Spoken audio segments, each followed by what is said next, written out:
All right, we are live. So here we go. Well, let me hear. Here's my little. I got a little video now for my broadcast. So let's watch a little video first.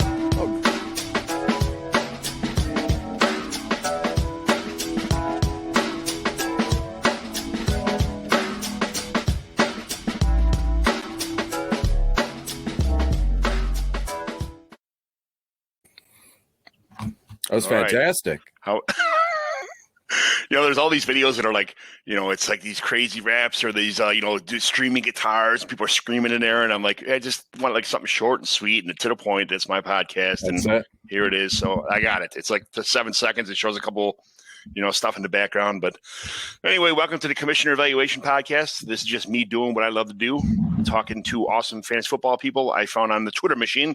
Today we're talking to Chris Robin about Chris, some current events, some NFL rumors, some commissioner questions, some of the settings he prefers in leagues that he plays in, and some players he likes late. And as usual, we'll evaluate a team to see what he would recommend to either rebuild or remodel the roster and the steps he would take to do it. So first of all, tell me about yourself, where the Twitter machine can find you, and what you do in the fantasy football world that makes everybody want to follow you. Sure. I'm Chris Robin, a.k.a. at Detroit Beastie. I've noticed over the last few years, and most recently the last year or so, everybody has a broadcast. Everybody is writing. Everybody is sharing their opinion, which is great. But what can we do personally to set ourselves, apart? Like, there's thousands of fantasy football pages and groups and premium content. Why do people want to follow me specifically, or why do they want to follow you specifically? Well, I'm really good at DFS, Daily Fantasy Sports, FanDuel, DraftKings. I live and breathe this stuff. And last season, during the football year, was a weird season for hockey and baseball and football with all the COVID stuff. I just threw caution to the wind. I've been writing, not broadcasting, but writing for, I've been writing for quite a long time. I've never thought about, broadcasting or sharing my content. So last season I went all in. I said, you've written for a while, but you write for a couple weeks and then you take 4 weeks off before you know it, the football season is done. I said, you know what, Chris, give it your all. This one last season, every week, bottom of the barrel is my biggest claim to fame. It's a DFS article, those lower owned people and all that razzmatazz, I think they say, and it yielded fantastic results. So I found my little corner of social media. I found my little corner of fantasy sports, fantasy football, and just fantasy sports altogether, and that's DFS stuff. So I give out free lines. I help. I pride myself, John, on being accessible. Anybody that tags me or DMs me or reaches out to me, I get back to them as soon as possible instead of letting people wait. And that all came about because years ago, as I was saying, I reached out to so many people, let's say 4 or 5 years ago, and not one person ever got back to me. And it left me a very sour taste in my mouth. Like, you know what? If people really value my opinion, if I get a nice follower count going or a lot of eyeballs on what I'm doing, I'm going to be the complete opposite. I'm going to treat everybody how I want to be treated, with respect, with kindness. We're going to goof around. We're going to have fun. And that's it. And that's what I've kind of predicated my writing and my broadcasting, thing into. Help everybody else, shut my mouth every once, like I'm not shutting it right now, but in a given moment, you can just shut your mouth and open your ears and things will be okay. I don't need to have an opinion or a comment on everything. So very long-winded way to introduce myself. I took that time in full, John, so I appreciate that. People follow me. I could have just said this, at Detroit Beastie. People follow me because I'm good at DFS. I love your DFS stuff. I'm not a big DFS guy, but I love the hockey stuff you have every day, all your, DFS things. It makes, I kind of always want to throw my hat in the ring on that kind of stuff, but I never really pulled the trigger, but it's very tempting seeing your stuff. Keep it up, and I'm sure one day I'll jump on it. But I love your tweets. I love some of this stuff on your Facebook page. You have outstanding people some people are not on Twitter, they're on Facebook, and, people just listen to podcasts, but you got an awesome fantasy football Facebook page that people can follow along with. On top of all the stuff you put on Twitter, some of the things you put out there, some of the cards, your tongue-in-cheek stuff you put my out. Graphic, my font. The Yeah, graphics were probably 10 days old today. I was on a broadcast 2 weeks ago after some of these bigger name websites were just saying the graphics were nonsense. It was just like if right. you were to say to me right now, John, oh, Julio Jones going to Tennessee is awesome, but making it into a graphic with quotations and I mean, it was a little bit over the top extreme. And again, I'm not going to knock what other people are doing, trying to get, engagements and stuff like that. But I said, you know what? I have notebooks full of silly little ideas and thoughts. I said, and I've been working on making graphics. I've always wanted to get better at that. And I said, it's a perfect time.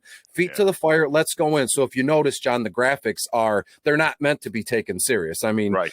I think yesterday evening was about Daniel Jones falling. And topsy turvy I used. I mean, if you're trying to take yourself serious using topsy turvy and Daniel Jones on the ground, then you might want to look somewhere else. It was there, the first time you see him, you're like, what the hell is this guy talking about? And then you realize, oh, yeah. Then I caught on. Now I look forward to seeing him on there. So keep him up. It's fantastic. Thank you. How's your rookie draft season going? Where do you find yourself? Who do you find yourself having the most shares of, and who are you trading up to acquire? Oh man, that's a great question. So I've noticed I have a lot of Terrace Marshall Jr. went to Carolina, and then people might not believe it, but Javian Hawkins, the newly minted Atlanta Falcons running back. And the only reason I'm grabbing Javian Hawkins is because nobody. I mean, maybe this time next month that he'll have picked up the pace after OTAs or some practice, because I know mandatory mini camps are starting, all in a row this week sometime here. And Hawkins has, of all the rookie running backs, that weren't like high draft capital kids, Javian Hawkins has a clear path to kind of targets and touches there, only behind Mike Davis Jr. and his quadriceps there. But now Julio is gone, so they lose, a dimension of their offense. So if Hawkins can put together a good summer with Atlanta down there in Rosary Branch, I think is where they practice down there, then those shares are going to look fantastic given, 4th, 5th round draft capital here. Yeah, Quadri Allison and Cordell Patterson aren't really the scorchers on the depth chart that he's got to beat out for some touches. So that's a great sleeper. I did also, I made in whenever I talk fantasy football, like with the, if I ask trade questions and everything, it's always about one league. I mean, I know everybody is in 30, 40 leagues, but I reference one league all the time. It's a 14-team dynasty, full IDP, full PPR, and it's not a super flex here. So when I mention fantasy football, it's that league specifically. I just traded away Terrace Marshall, and who the heck else? I should look it up real quick. But I did receive back Jalen Waddle, my one and only share of Waddle, and I also was able to acquire Rondale Moore in Arizona. So right now I have Waddle and Rondale Moore, Javian Hawkins, Kylan Hill. I think I took a chance on, and one guy that I don't have any exposure to that I'd like that to change is probably Michael Carter in New York. Again, another guy who's just you put him in the spot and bam, he is right now. I think we can say this without a shadow of a doubt, the New York Jets RB1. I mean, LaMichael Perrine, not a big deal. Ty Montgomery, not a big deal. So to me personally, if I could choose right now, snap my fingers and get Michael Carter on that roster, I would. And I'm been in talks with the Michael Carter owner for a month now, and he's just not budging. Yeah, there's a clear path to him just taking over that job right from the get-go. So that's a great. Absolutely. And then Jalen Waddle. I'm a huge Dolphins fan. I've been a Dolphins fan for a long time. The Bears are my second favorite team. Yeah, being a Chicago guy, but I just don't like the ownership. So hearing the Jalen Waddle talk is you got to root for the guys that you have in your fantasy football team. You cannot root the guys you have. So I'd love to have Waddle. I just we haven't had a rookie draft yet. I got a couple of them coming up pretty soon. I got Well, I'll do whatever I can to get them, but we'll see what happens. So real quick, if I may, I wasn't ignoring you. I was looking up the transaction history. So I paid a little bit, but Brandon Ayuk on my roster was kind of expendable with AJ Brown, Lamb, DJ Moore. I have all these guys, and I really wanted Waddle, just put a big splash in there because I didn't have a first round pick in this rookie draft. I had about 8 picks in the second round, so I just wanted to kind of get a first round draft talent here. So I traded Ayuk and Terrace Marshall for Jalen Waddle. I got him back. I just added Elijah Mitchell. I traded for him. I gave up Tylan Wallace and Daz Newsome. Daz Newsome was a waiver wire addition after the draft. Daz hands. Daz hands, yeah. Instead of jazz hands, everybody says Daz hands. I heard that they're not the sweetest. And then one other one, I gave up Amon-Ra St. Brown, which hurt, but I have Cephas, no big deal. And Jeremiah Owusu Komokora, the linebacker from Notre Dame who went to Cleveland. So JOK and Amon-Ra St. Brown, and I got back Rondale Moore, Arizona's newest wide receiver. Yeah, it's I just don't know what's going on with Kirk, and I was always an Andy Isabella truther, but I think that dream is over with. So those are gone. Yeah. Oh, don't say that, but I'm gonna. I think, to be honest with you, that team, I mean, Christian Kirk is he's like on the bubble right now. So if Christian Kirk is on the bubble, that means that Andy Isabella he's not even in the ballpark. He's in the parking lot looking in. I don't want to hear that, but I know it's the truth. Yeah, it's realistic. So when did you start playing fantasy football? Are you more of a redraft or a dynasty guy? It sounds like you're pretty much down the rabbit hole for dynasty, IDP, the whole deal. Do you still got any redraft leagues, or are you just full on in?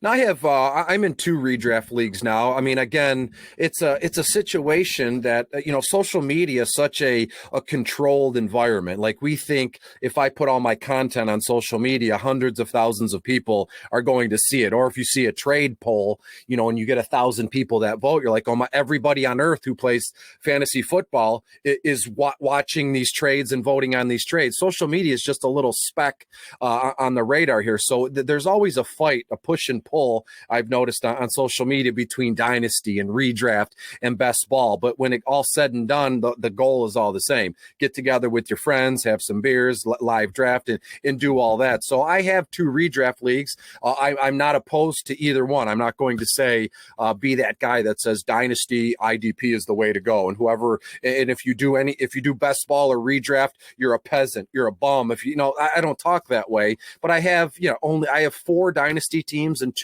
redraft leagues right now, and I'm about at my limit. And I started playing fantasy football in 1995. I've told the story before. Hopefully nobody gets sick of it. I was in 5th grade on the east side of Detroit. Me and my buddies, who I'm still friends with this day. So shout out to Mike, Kirk, and Alex, who watch these broadcasts, and they hang out and all that. But 1995, we got together, excuse me, at the lunch table, and all I did was, with a pen and a pad of paper, I said, I saw something about it in the paper, the U.S. Today or something like that, and I said, let's just go around the room. We put names our names in paper on the table, and you just pulled names, and that was our draft. So that was 1995. I selected Barry Sanders first overall in elementary school, and then we kept score all season, reading the Monday Free Press, the Detroit News and the Detroit Free Press, looking at the box scores Monday morning, and that's how we accumulated our points. So 1995 was the first year I played, and I have not looked back since. Yeah, ours was right around 1997, so I'm kind of in the same boat. I was a little bit older than you, but we had the same thing where you had to have your lineup called into the commissioner's answering machine, or have your lineup called in. That's great. You had to drop it off at his house before noon, and like we said before, there's no such thing as free agency, or if your guy got hurt and you had a lineup set, it's too bad. You couldn't run the commissioner's house and say, "Oh, switch this guy out." It is what it is. You were SOL, so you got a 0 for that guy for the time being. No PPR, no tight end premium, no straight up players, no. It was just touchdowns and field goals and defensive safeties and stuff like that. And interceptions. It was the good old times. I'm glad. I'm glad there's been so much progress in all this fantasy football stuff. But no doubt, yeah. I was always a redraft guy. I swore I'd never play Dynasty because I don't want to get that involved. Then I got involved, and you get sucked in, until so you can't get out. Now I'm not in any redraft league. This last year was the last year I played redraft. I just it's everybody drafts, and it's like a horse race, but nobody wants to trade until until week 4, 5, 6, when they kind of see what they got.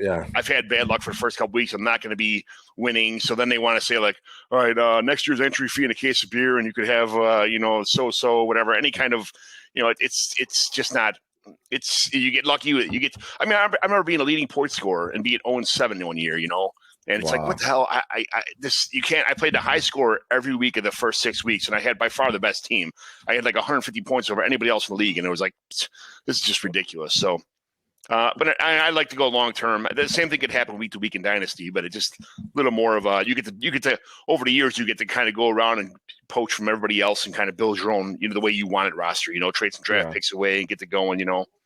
So. I don't know about you, but I'm in the last few years, like I'm in a routine when it comes to DFS and my seasonal baseball teams, and then my seasonal football teams, dynasty football teams. And the routine is the night before I read and I take notes, and then at night when I'm laying in bed before I fall asleep, that's when I'm on my phone. It's probably not the best thing to do, the light in your eyes and in your bedroom, but I swipe through and I look at. That's when I put in my waiver claims. Is the night before I crunch some numbers, I read, the news sites or the apps, and then I put my waiver claims in the night before, and I still do that to this day. And then in the morning when waivers clear, I got leagues where the waivers clear at 10 in the morning or 11 in the morning. Sometimes during football season, it's only Wednesday morning or Thursday morning, something like that. So I get in my waiver claims the night before, and then when I sleep, I literally sleep on it. And then when I wake up the next day, there's been a ton of cases where I'll put in a waiver claim, I'll put in $10 on some guy, right? And then I wake up in the morning, I'm having my coffee, and I go, what were you thinking last night? This is awful. And you cancel the claim. So the routine is what I like as well. I mean, sitting here with you, talking, chatting, taking notes, that's all great. But the routine is just as important, if you ask me. Yeah, I'm kind of the same way, but I work this 4 on 4 off rotating 12-hour shift. I get 4 days off in between. So I like to get up right around the end. It's wait till Wednesday morning at like 4 in the morning or 5 in the morning, whatever it is. And then, then you have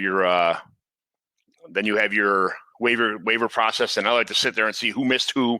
And even on my days, even when I am working in the morning, I get up like an hour early, an hour and a half early, and get in there and just make sure I didn't miss anybody or see who fell through the cracks. So yeah, it's definitely a good move that I haven't, maybe I'll write this down and I can, write a little blurb on it or something, is, in certain leagues, you can see if it's you using fab money or not just waiver priority, which is kind of on the outs now. It's all about fab, free agent acquisition money or funds, whatever it is, where you can see, like if you and I went to go add, let's say, Javian Hawkins, like we said, and I lose out to you, I say, well, I bid $12. What John must have, and I can see that you bid 17 or 18. Like if you can, I log that kind of stuff, and then you can get in a rhythm of seeing other people's habits on the waiver wire. Then this time next week, I'm not going to let you get over on me. I know the certain guy, if it's a position, you like to go high, you like $17 to $20. Well, if I put in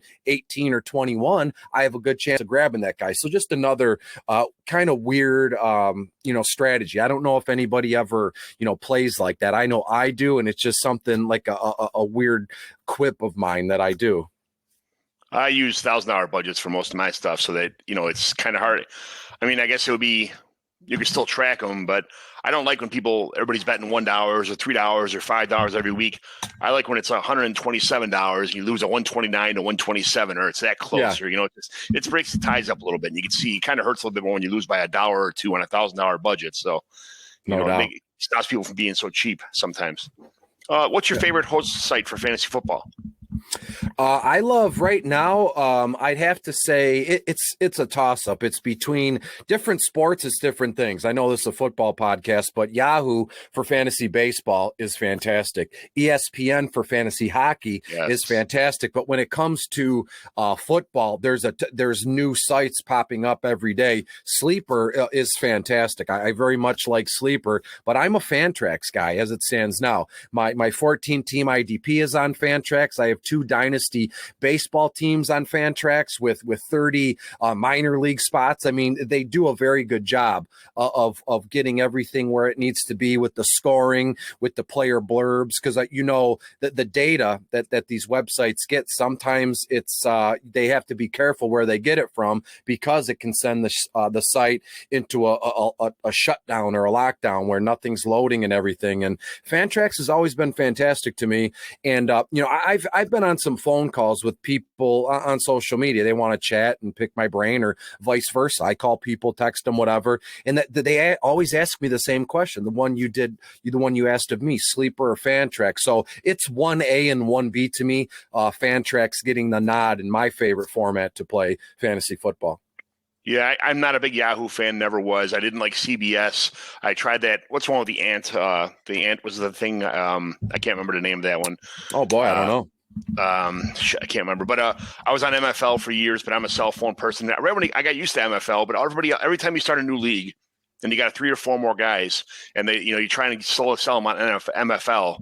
It's like, oh, they forget it. They lose out on. They don't know how to work the fab budget by the time then they. Yeah, I bid on this guy. It didn't go through. How do I do that? It's just you got to take a year or two, a whole practice year on MFL. Do like a redraft, do something, and then start dynasty on MFL because it's very hard to navigate. And the cell phone app is kind of bad. But the I one was thing always I don't go ahead. I was always an ESPN guy, and it just seems like ESPN just kind of fell behind on where. You figure they'd have the best site because they're ESPN, but Sleeper just kind of took the ball from ESPN and went, 30 yards further. Yeah.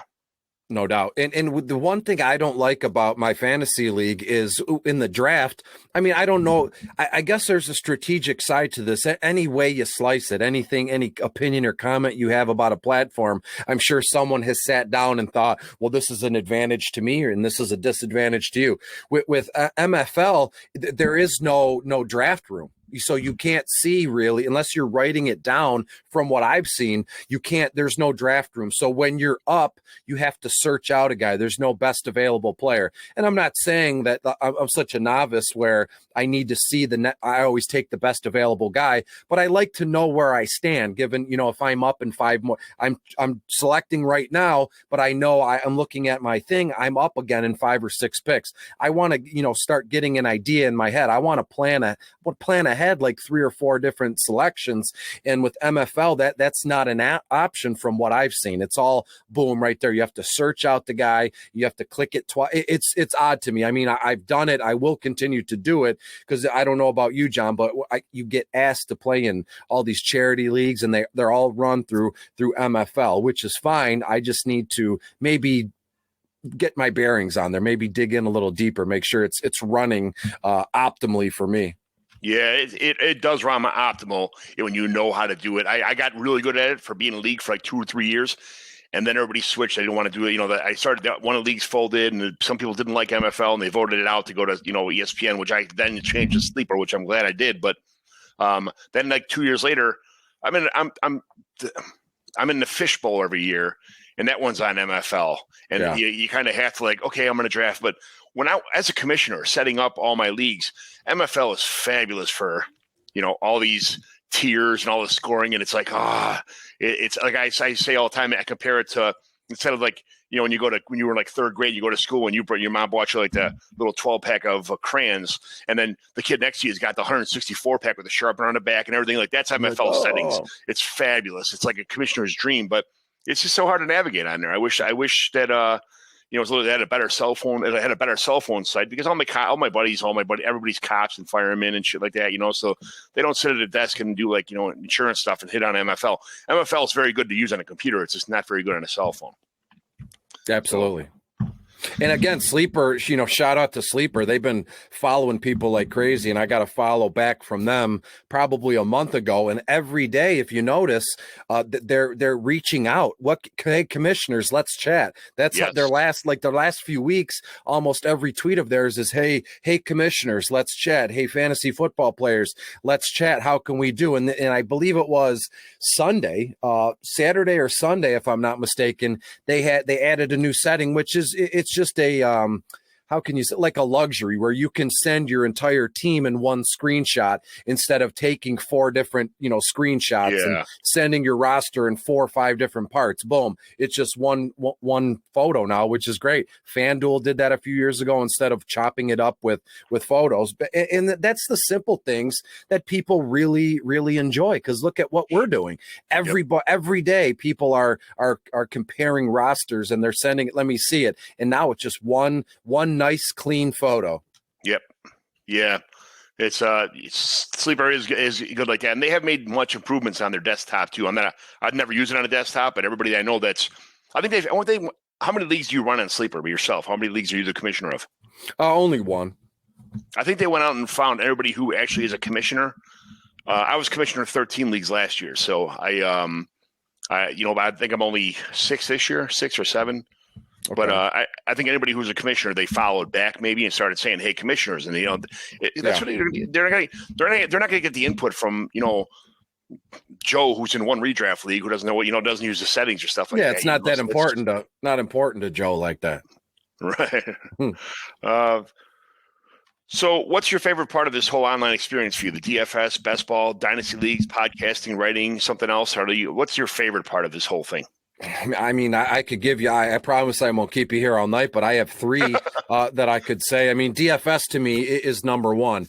Hold on, let me rewind. I would say the whole process, it's the note taking, it's the strategic issues of pen and a paper and writing everything down, writing rankings, numbers, projections, my charting people's habits in terms of fab. And then even on DFS, charting, looking back on a contest and being able to log ownership percentages and looking at, what the buzz was leading up to the slate lock. Like right now, the baseball after hours locks in about 10 minutes. So all day I've heard about, I want this guy, ownership percentage. Then after it locks, I mean, there's nothing I can do to change my line, but after it locks, I can kind of dig in and crunch, as I said, ownership percentages and see if people were just blowing smoke and what they were doing. And so tomorrow, it'll make me a better DFS player having this knowledge. So they say, I know this is corny, but they always say knowledge is power. So I can't get enough of the ideas and the thoughts,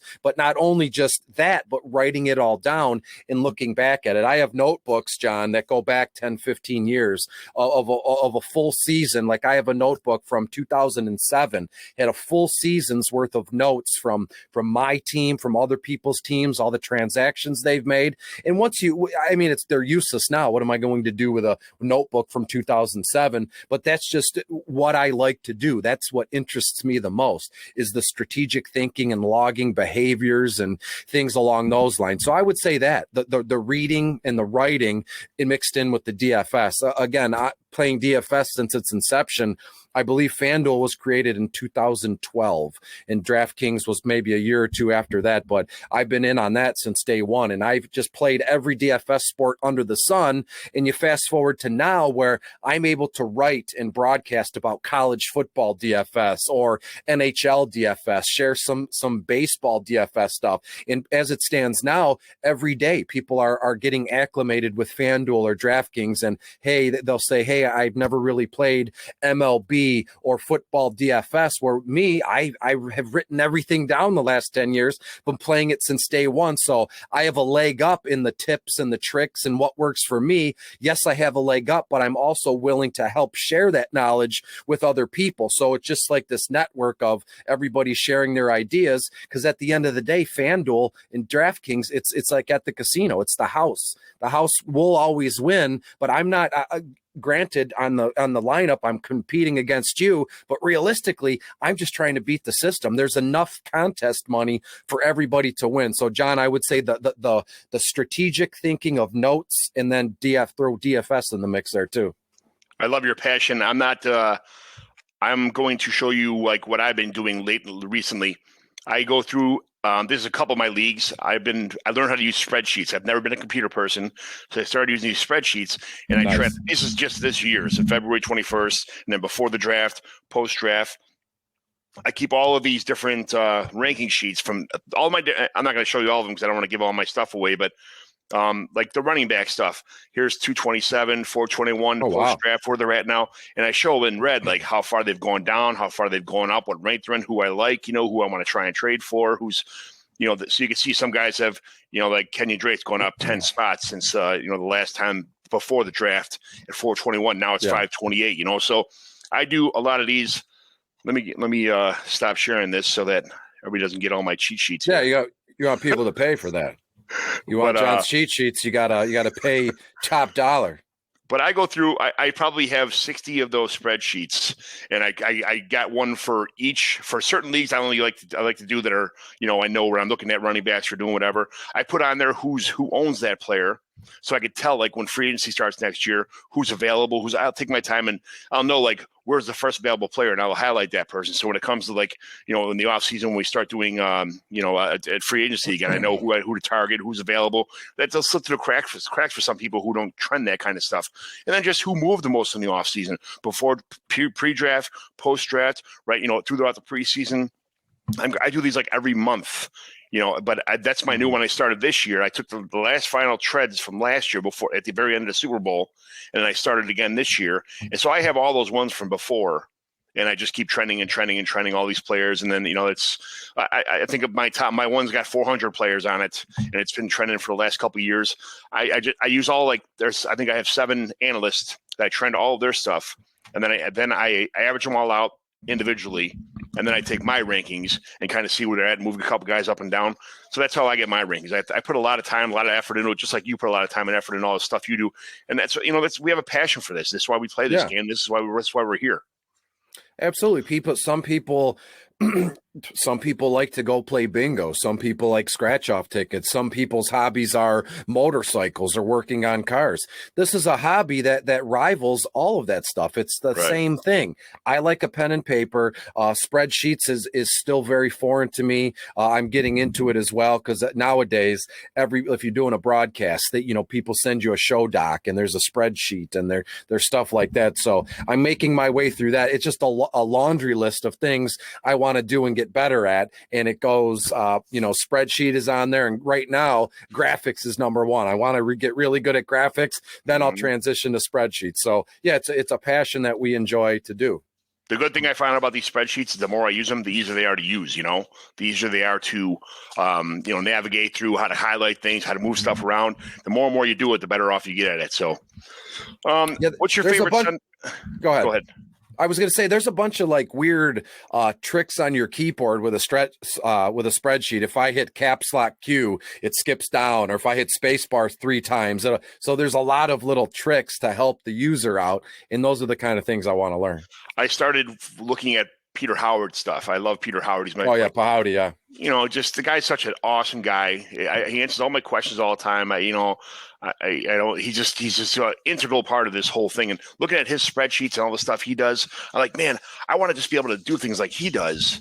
I'll never be that good. I mean, that guy's got 100 million billion like inputs on his spreadsheet, so I'll never be there. He does. I don't have that time, but he's good. He's just an awesome guy, and I want to be. Yeah.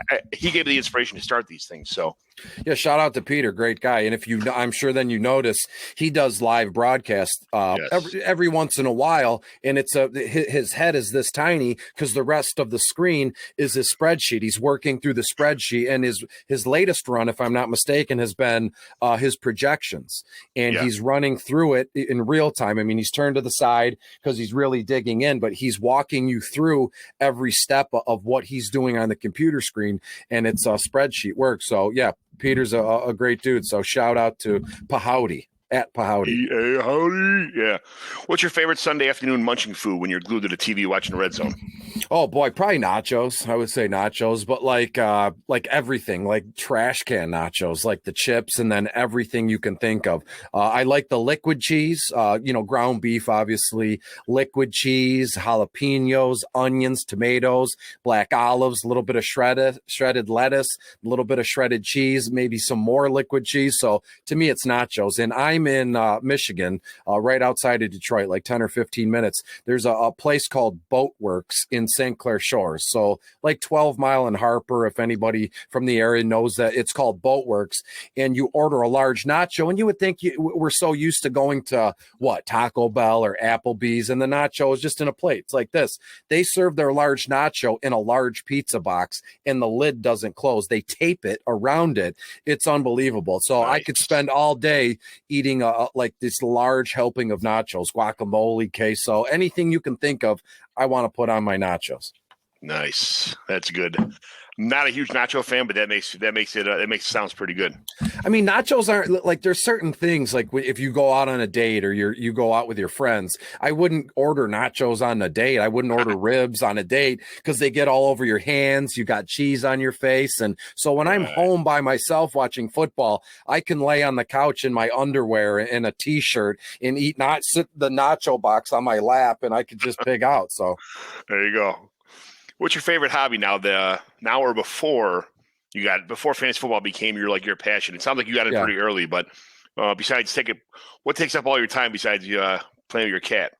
Oh, wow. I would say I've gotten into some Special Olympic stuff the last few years. I switched careers. I was working in a drug and alcohol treatment center, coaching and helping alcoholics and drug addicts. And then I made a switch because it was so much doom and gloom. And again, I fancy myself a positive person, always forward thinking or abstract thinking, however you want to put it. But everybody has their breaking point. And sometimes too much doom and gloom really bums you out and you can't take it. So I switched over to, behavioral therapy, working with mentally impaired adults. And it led to helping out with some Special Olympic stuff.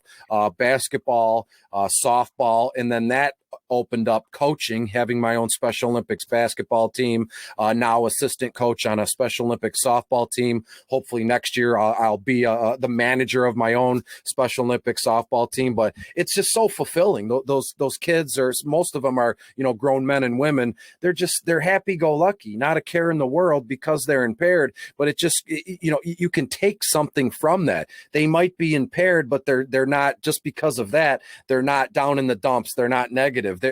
Everything is a big deal to them, and because of COVID, we had 2 basketball seasons canceled. We had a softball season canceled. And finally, we've been able to practice and play softball games again. Our games are on our second game tomorrow is our first home game since 2019. And these kids are going nuts for this. And it's just, you see that. And I think to myself, well, I got the flat tire I got the other day wasn't as big of a deal as I made it out to be, right? So my problems are nothing compared to what other people are going through, but you can get a sense of, I don't want to say achievement because that makes it seem like an egotistical thing, but it gives you just a sense of direction, a sense of fulfillment in a way where you're working with other people and you're helping other people and you see the light bulb click. Same thing when you're helping people with DFS, you can see the light bulb go off in their eyes or in their brain. And it's like, an aha, okay kind of moment here. Yeah. Same thing with the Special Olympics kids. They get a hit and they go crazy. Like last week, kid Sean, he's maybe 5 foot tall. He hits a bomb over second base. It was a 2 RBI triple, and the kid went nuts. He might as well literally been playing in the World Series, and it's just a regular season game. And so every little thing is a big deal for them. And I can't appreciate that any more than I already do. Yeah. My neighbor next door to me is Jonathan. We call him Stinky Butt. He's on a couple of those basketball teams, and we go, it's just everything about it. He comes to our house, sits in the garage, just talks to him all the time. He, give him some goldfish, watch the shows with him. He likes the PJ Masks and stuff. Just a great kid, always got a smile on his face. Do you do the polar plunge? I have before. And so, again, where are you? What state are you in? Chicago. Yeah. I'm in Michigan, right off of Lake St. Clair. And I've done that before when I lived in St. Clair Shores, where, the firemen, St. Clair Shores firemen and the police, they cut out a hole, and you jump in. It's all controlled. They're in the water and all full suits and everything. I've done that a bunch of times for Special Olympics and just for local charities as well. Yeah, I'll give money to my buddies who do it, but they do it Lake Michigan. They go up right outside, right off Lakeshore Drive. They'll break a whole bunch of the ice up, and then they'll have, there's tons and tons and tons of people up there. It's got to be thousands of people. I don't even like in the water is less than like 140 degrees in the shower. There's no way I'm ever. I don't get in water balloon fights with the kids because I don't like cold water. I'm like a cat when it comes to stuff like that. There's no way I'm never doing that. There's a Lakeshore Drive here in Michigan. There's a lot of things between Detroit and Chicago that are connected. I-94 is there, and then Lakeshore Drive. In the city, it's called Jefferson, but then it gets into the Grosse Pointes, which is like the very, rich suburbs. It turns into Lakeshore Drive. I've been to Michigan a couple times for Detroit Blackhawks games and White Sox Tigers games, stuff like that. It's pretty. I went to back to back. I saw Tom Petty. This is at the old sports. What is it called? Joe The Louis. the football stadium that was there before. Oh, the he Pontiac Silverdome. Silverdome. I was on the old one. We Yeah. saw Tom Petty on, I think it was like a Monday night, and then we saw the Bears play, or it's Wednesday night, and then we saw the Bears play the Lions on Thursday, and it was actually Thanksgiving. So it was cool. We do the back-to-backer stuff all the time. I'm doing a back-to-backer this year in Cleveland, going to see the White Sox play the Indians on the 23rd, 24th, and 25th, and then seeing the White Sox play the Bears play the Browns on the 26th in Cleveland too. So awesome. I like those kind of trips like that. I'm going to get down to the ballpark this week, and I believe your Chicago White Sox are in town for a 4-game series, if I'm not mistaken, against the Tigers. They play Toronto next couple of days, and then they go to the Tigers, I believe. I got to work this whole weekend, of course. My kids are off school finally. I'm on this 4-on 4-off rotation, like I said, and I get like a month of where I have to work the whole weekends, and then a month where I'm off the weekends, and back and forth. And this just happened right in the middle of summertime. It just seems that I'm working all these weekends. But we've been to about probably 17 different ballparks already with the kids. So we have, a lot of these stadiums have sections just for families. You can't drink there. If you put a wristband on, you're part of it. And the kids get unlimited nacho for like $25. They get a ticket for the game. Pretzels, yeah. Yeah, it's, cotton candy, Cracker Jack, hot dogs, nachos, whatever. But you can't bring beer in that section. I mean, you can't leave the section. You can't walk around the park to a different section to grab a couple beers. It's supposed to be for just families, and it's a nice setup. There's plenty of time for drinking and stuff after. You do the family stuff in the ballpark. The St. Louis has one like that. I believe Detroit had one like that when we went a couple years ago. I think it's out in left field. I believe that one is out in left field. The Cardinals have one. The Cubs and White Sox do not have one of those. They should get them on there because it's a nice thing for traveling. We just go just boys. All the dads and all the young men, boys go with us. No girls allowed, So it's fun. Go out and then hit the bars and restaurants and stuff after. But, it's a good setup. Let's see. We're going to get off track here a lot because we both like to talk. No doubt. Especially, football and sports. Baseball, oh my gosh. Yeah, current events. My friend and my old neighbor, a new Tennessean transplant, rabid Julio Jones fan, Mike Tagliere, is probably being fitted for his Julio Jones jersey as we speak, if it's not already in the mail. But where are Julio Jones and A.J. Brown's ADP going to react to this news in redraft, best ball, and dynasty? Where do you think they're going to be going? Well, to be honest with you, I don't see a huge swing for either one of them. I mean, I have seen in cases already. I believe that news broke on Sunday when Julio was traded. Might have been Saturday afternoon. Sunday morning. Yeah. So I know me personally, maybe a month ago, I published my top 250, my IDP and my offensive skill positions. And then for dynasty rankings, I put AJ Brown number 1. And right as it happened, in the midst of not even 30 minutes after the trade, I tweeted out the addition of Julio Jones isn't going to affect AJ Brown's status for me as the dynasty wide receiver 1. And then you get, you go down that nasty rabbit hole where I just learned you can search, players' names or situations on Twitter, and it shows everything that's been going on. And you had everything from people like, nobody's right or wrong. It's the beginning of June. Right. Nobody's played or there's nothing going on. So it's all opinion based. So there were people like me saying AJ Brown is still my wide receiver 1. There's people that said, well, he went from 1 to 5, which is fine. That's a huge, to me, 1 to 5 is a huge fall. 1 is like you're at the top of the hill, and to go down to 5. And there are other people that said, you know what, now that Julio is there, I'm going to put him in the teens, 13th, 14th overall. I think that's a mistake, but that's my opinion here. AJ Brown is still going to command a heavy target share. And I'd like to think that Tennessee brought in Julio, his days. And again, I struggle to say this because I don't truly believe it, but you get the people that say Julio Jones going to Tennessee, he's going to play second fiddle to AJ Brown. Tennessee didn't bring in Julio Jones to be the stud wide receiver 1, or his wide receiver 1 days are far behind him. All those buzzwords and catchphrases. But Julio Jones, if you look at what he's done, all his numbers, I don't have him here in front of me, but I just looked at him.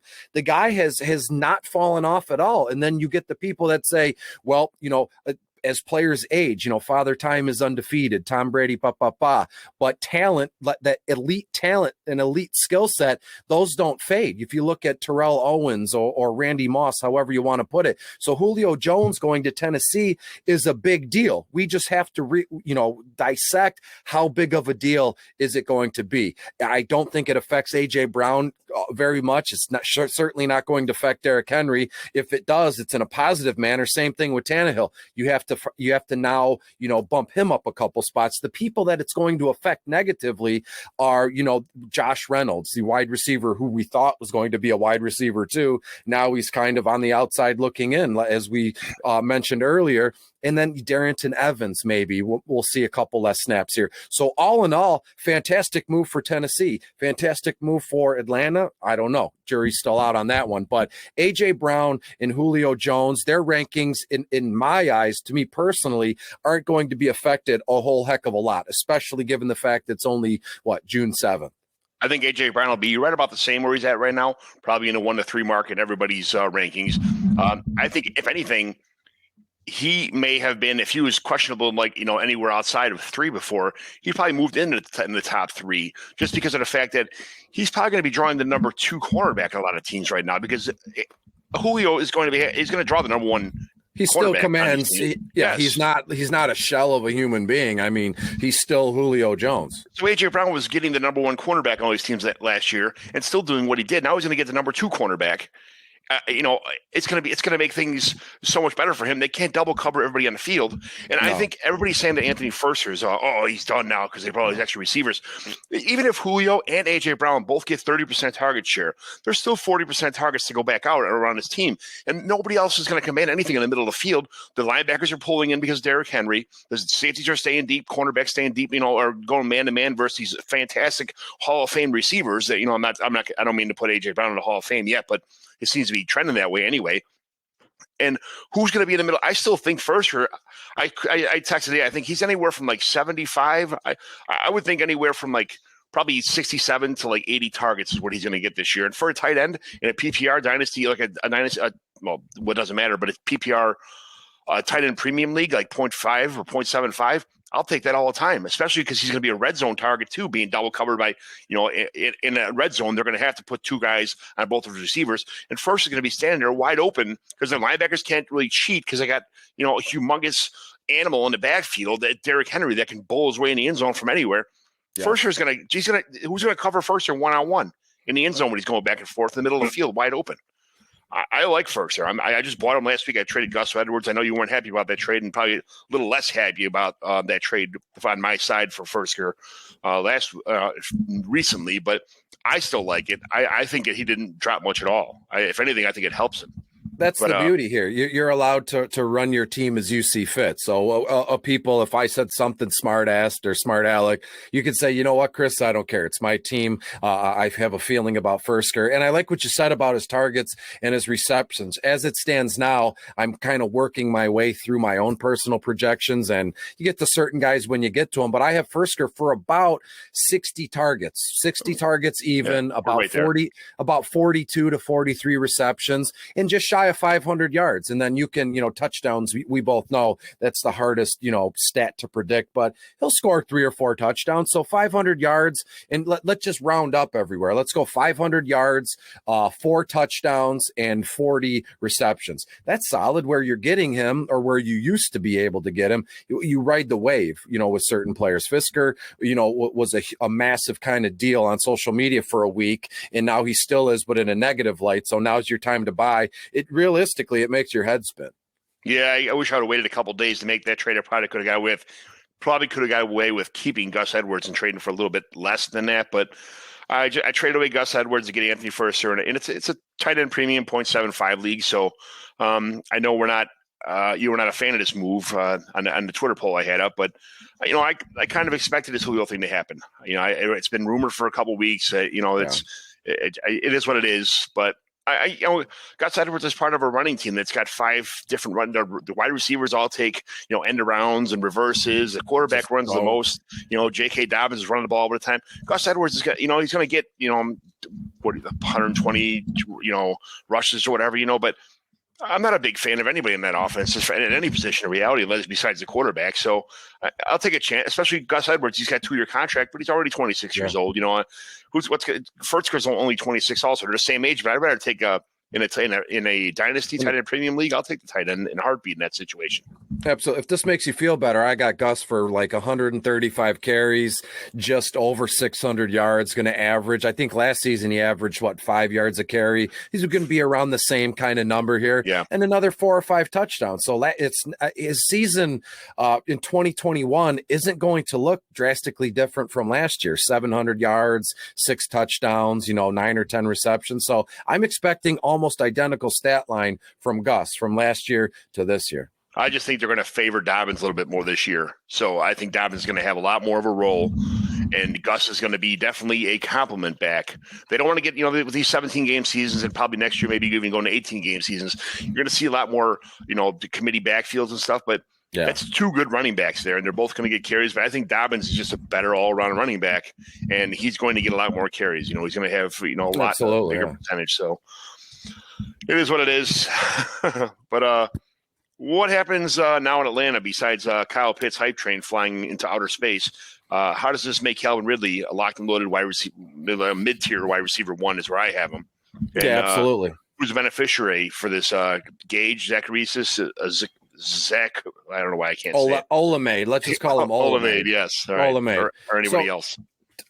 Personally, leading up to the draft, I mean, I know you were probably in on it too. Everybody was broadcasting, and the draft day, I mean, I literally spent the weekend after the draft just shut off from the world. It was so exhausting. And the only reason I say that is because I had the same rap on every show I was on about Atlanta. The Lions were at 7, Atlanta was at 4. And I said often the top 10 in terms of where these kids go is going to be dependent on what Atlanta does at 4.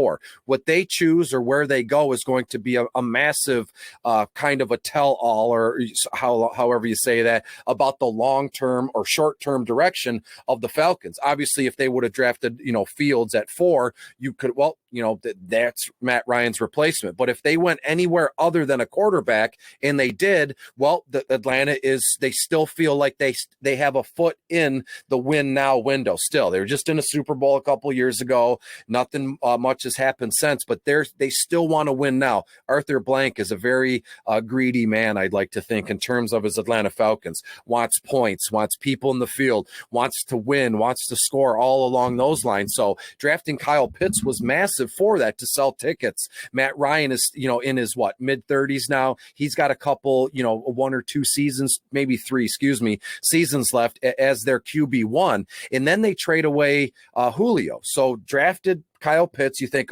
they're going for it all again. They're going to give it another honest effort for a season or 2. They grab Pitts, not a quarterback, nobody on defense. So bam, Atlanta's ready to win now. And then they turn around and trade basically the best player ever in that franchise, right? Wide receiver. He's clearly a Hall of Fame receiver in Julio Jones. They trade him away, and you're left thinking, scratching your head. Well, why would they do that? If they drafted Pitts at 4, aren't they ready to go all in to win still? They got another season or 2, and then they're in the dumps. They might still be in the dumps now here, but in terms of Atlanta and what's going on there, I would say that I honestly don't think they know what they want to do long-term, short-term.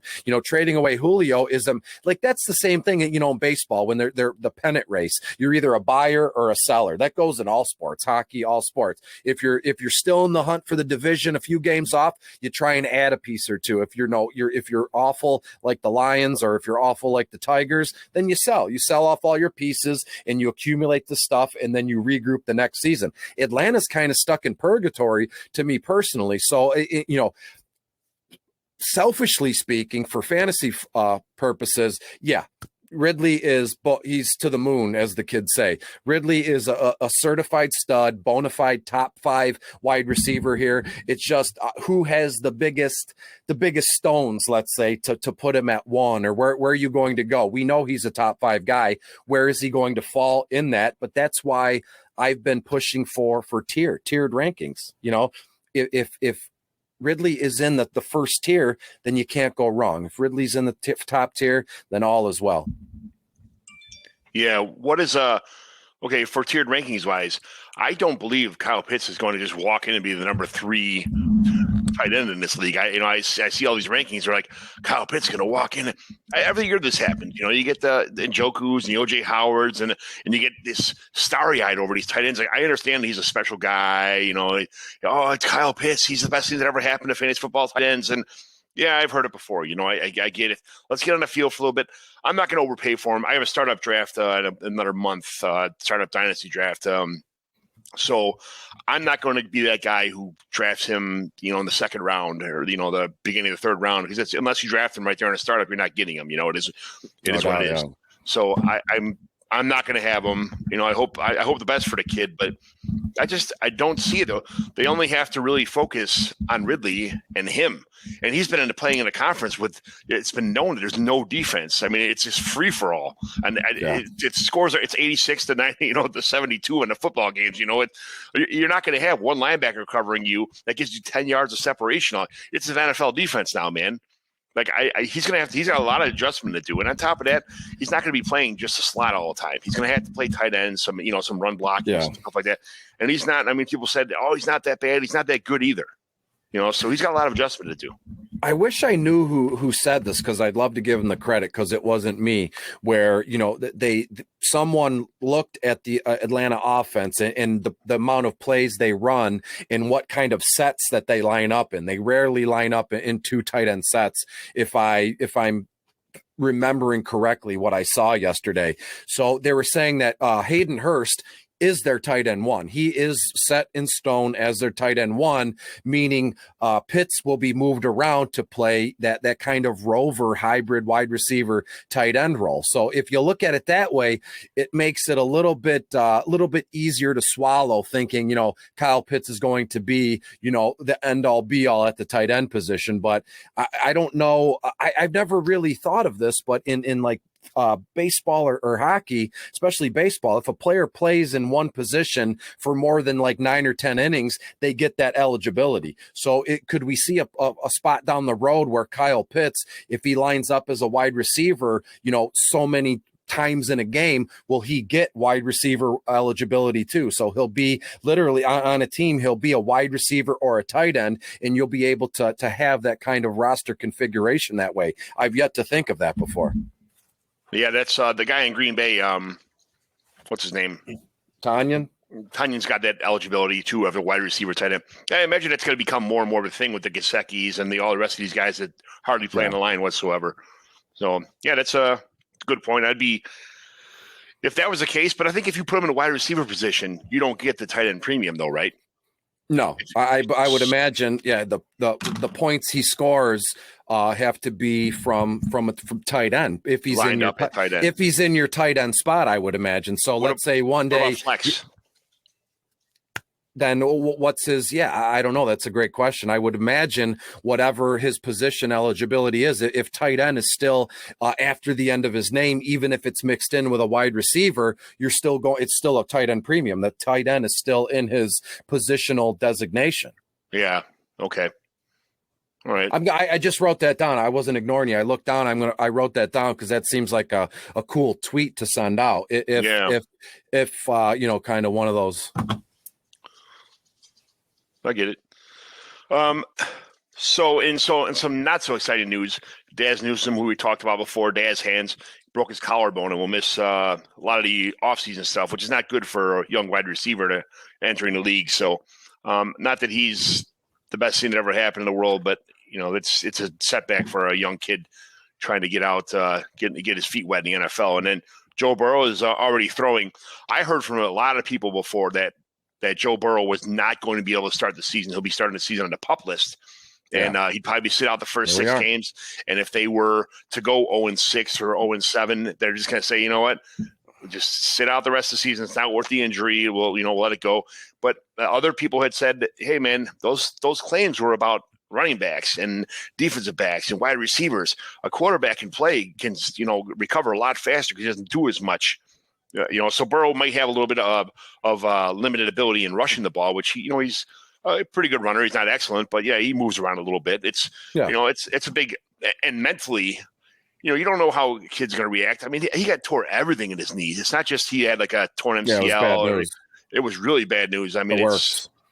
he didn't lay around as long as LeBron James did on the ground from that. But it's Got to get, as a Chicago guy, I get it. As Detroit guy, Chicago guy, we always got to get our digs in on Green Bay or Cleveland. yeah.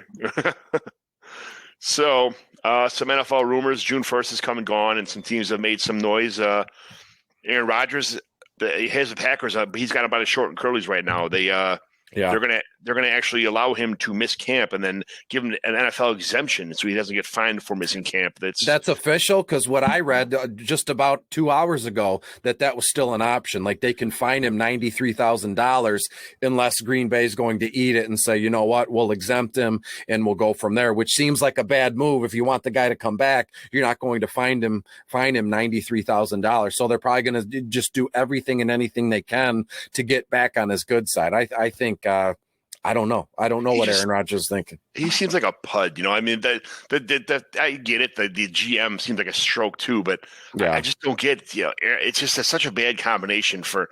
I mean, the guy won the MVP. They can't even pay him MVP money, and then they get him shit to play with, and then it's like they're just slapping him in the face with a wet fish every day. That's just how they make him feel. I feel so bad for him, man. He's already got to live in Green Bay too, which probably sucks. It's freezing cold. It's -30, probably 10 months out of the year. I've been in that stadium like 3 times already. It's actually a really cool stadium. The people are awesome there. The place is awesome. It's a great, the ambiance. The fans are great. So if you've never been there before, it's a great place to see. I have been there, but it wasn't for it was for like a college, but it was like 10 or 15 years ago. My dream, I already did it in Buffalo. Go to a game in Green Bay or Buffalo in like December or January, and it's snowing and it's like -35 and the stadium's rocking. I'd love to. I did that in Buffalo. I now want to do it in Green Bay. It's not fun. I did it at the Bears game, and the Bears played the Lions, and it was like the coldest game of our entire life. We would get beers, and by the time you got back to your seat, the beers were already frozen. It was terrible. And then it was like a 6-3 game with 3 field goals, and that was like the whole game. It was back and forth in the middle of the field, a couple field goals, and that was it. We just couldn't wait to get out of there. So I'm glad it's on your bucket list, but it's definitely not on mine anymore. So just to experience it, so I can say if it's miserable or not. I just want to be able to live it and go, you know what, that was a bad decision, but I did it. One of my friends was a Buffalo fan. I wish I was. When the Bears, I hate the McCaskey, so I just can't have the Bears as my favorite team, even though I want to. I still go to Bears games, every year. Like, I go to one game every year because of fantasy football. I like watching the games. Baseball, you have to be there in person. Football, you have to watch it on TV. And hockey, you can watch it anywhere or see it anywhere because it's just the game is awesome. It's my favorite.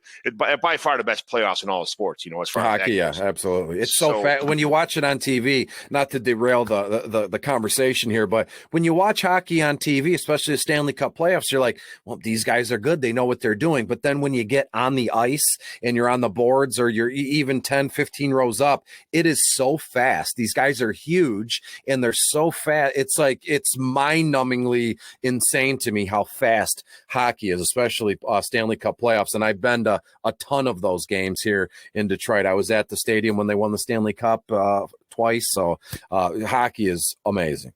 Yeah, seeing the games at United Center with Blackhawks, the standing ovations for the national anthem, and people screaming. They're singing along. It gives you goosebumps. Fabulous. Oh, it's absolutely fabulous to go there.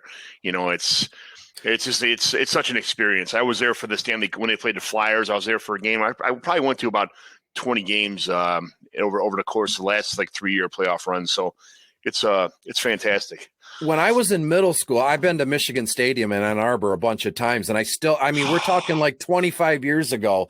I've been there since, but there's this memory that lives with me in middle school. I wasn't drinking. I wasn't of age. I was with my uncle and my father, and I've never seen a wave, where it went around twice, and then it stopped and reversed. Then it went back around, and then it went slow motion. And then they did a wave where the wave was actually waving. It was the most insane thing I've ever seen, and I still think about it almost every day. I was always looking to go to the big house, to see a game, and I went. Somebody gave me last minute tickets to go see Notre Dame play Michigan at the Oh, big house. And I'm like, you've got to be kidding me. I've probably been to about 80. My grandpa had season tickets to Notre Dame games. I went to almost every game. As a matter of fact, I ditched we played Mount Carmel, which is like a big, team around here, but we were playing them my freshman year. I ditched the game to go see Notre Dame beat Miami 31-30 in the Catholics versus Convicts game. It was my favorite. I still have the ticket. It's probably my favorite game of my entire life everywhere. But I went and seen the Denard Robinson game when they came with like 2 seconds left and he ran into quarter the end zone.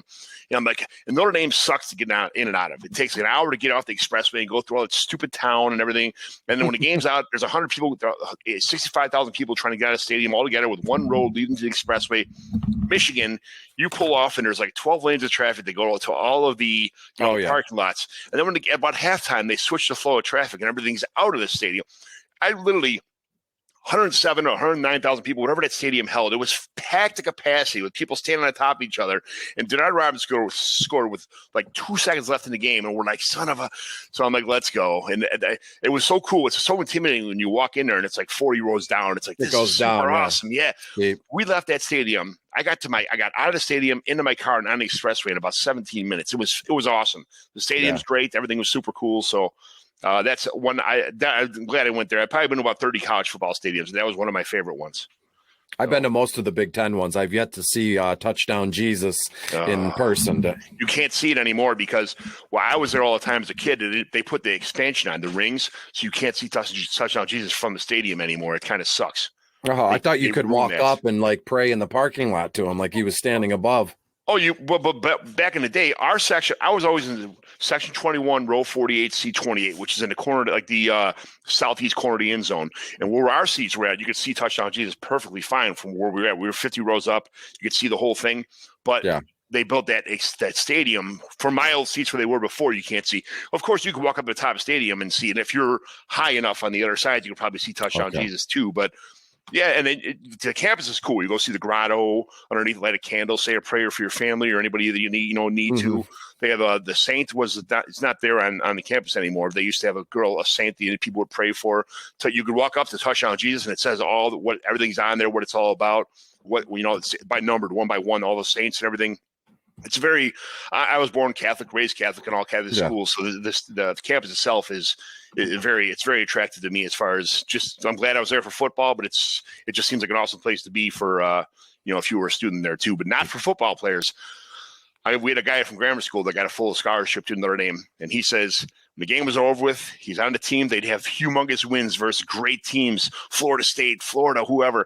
And you go to linebacker for a couple of beers, and by 8:30 at night, the campus is dead. People already got their books out, studying for next day. It's very hard. It's not like the SEC teams that's why they don't win all the time, because the academic standards to get in those places are ridiculous. You have to have a 26 or a 28 in your ACT with a 3-point or a 4-point something average. It's ridiculous. It's like going to Northwestern pretty much.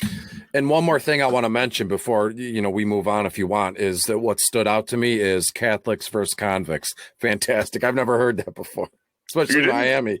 I've never heard that before. Listen, there's that on ESPN 30 for 30s. They have the Catholics versus convicts. It's a special. It shows. Oh my God, I had no idea. You got to watch it. There's a kid on campus that made the shirts, and he was telling them they got so popular. And then the school found out about it. He was making money, and they give me all the money back, But wow.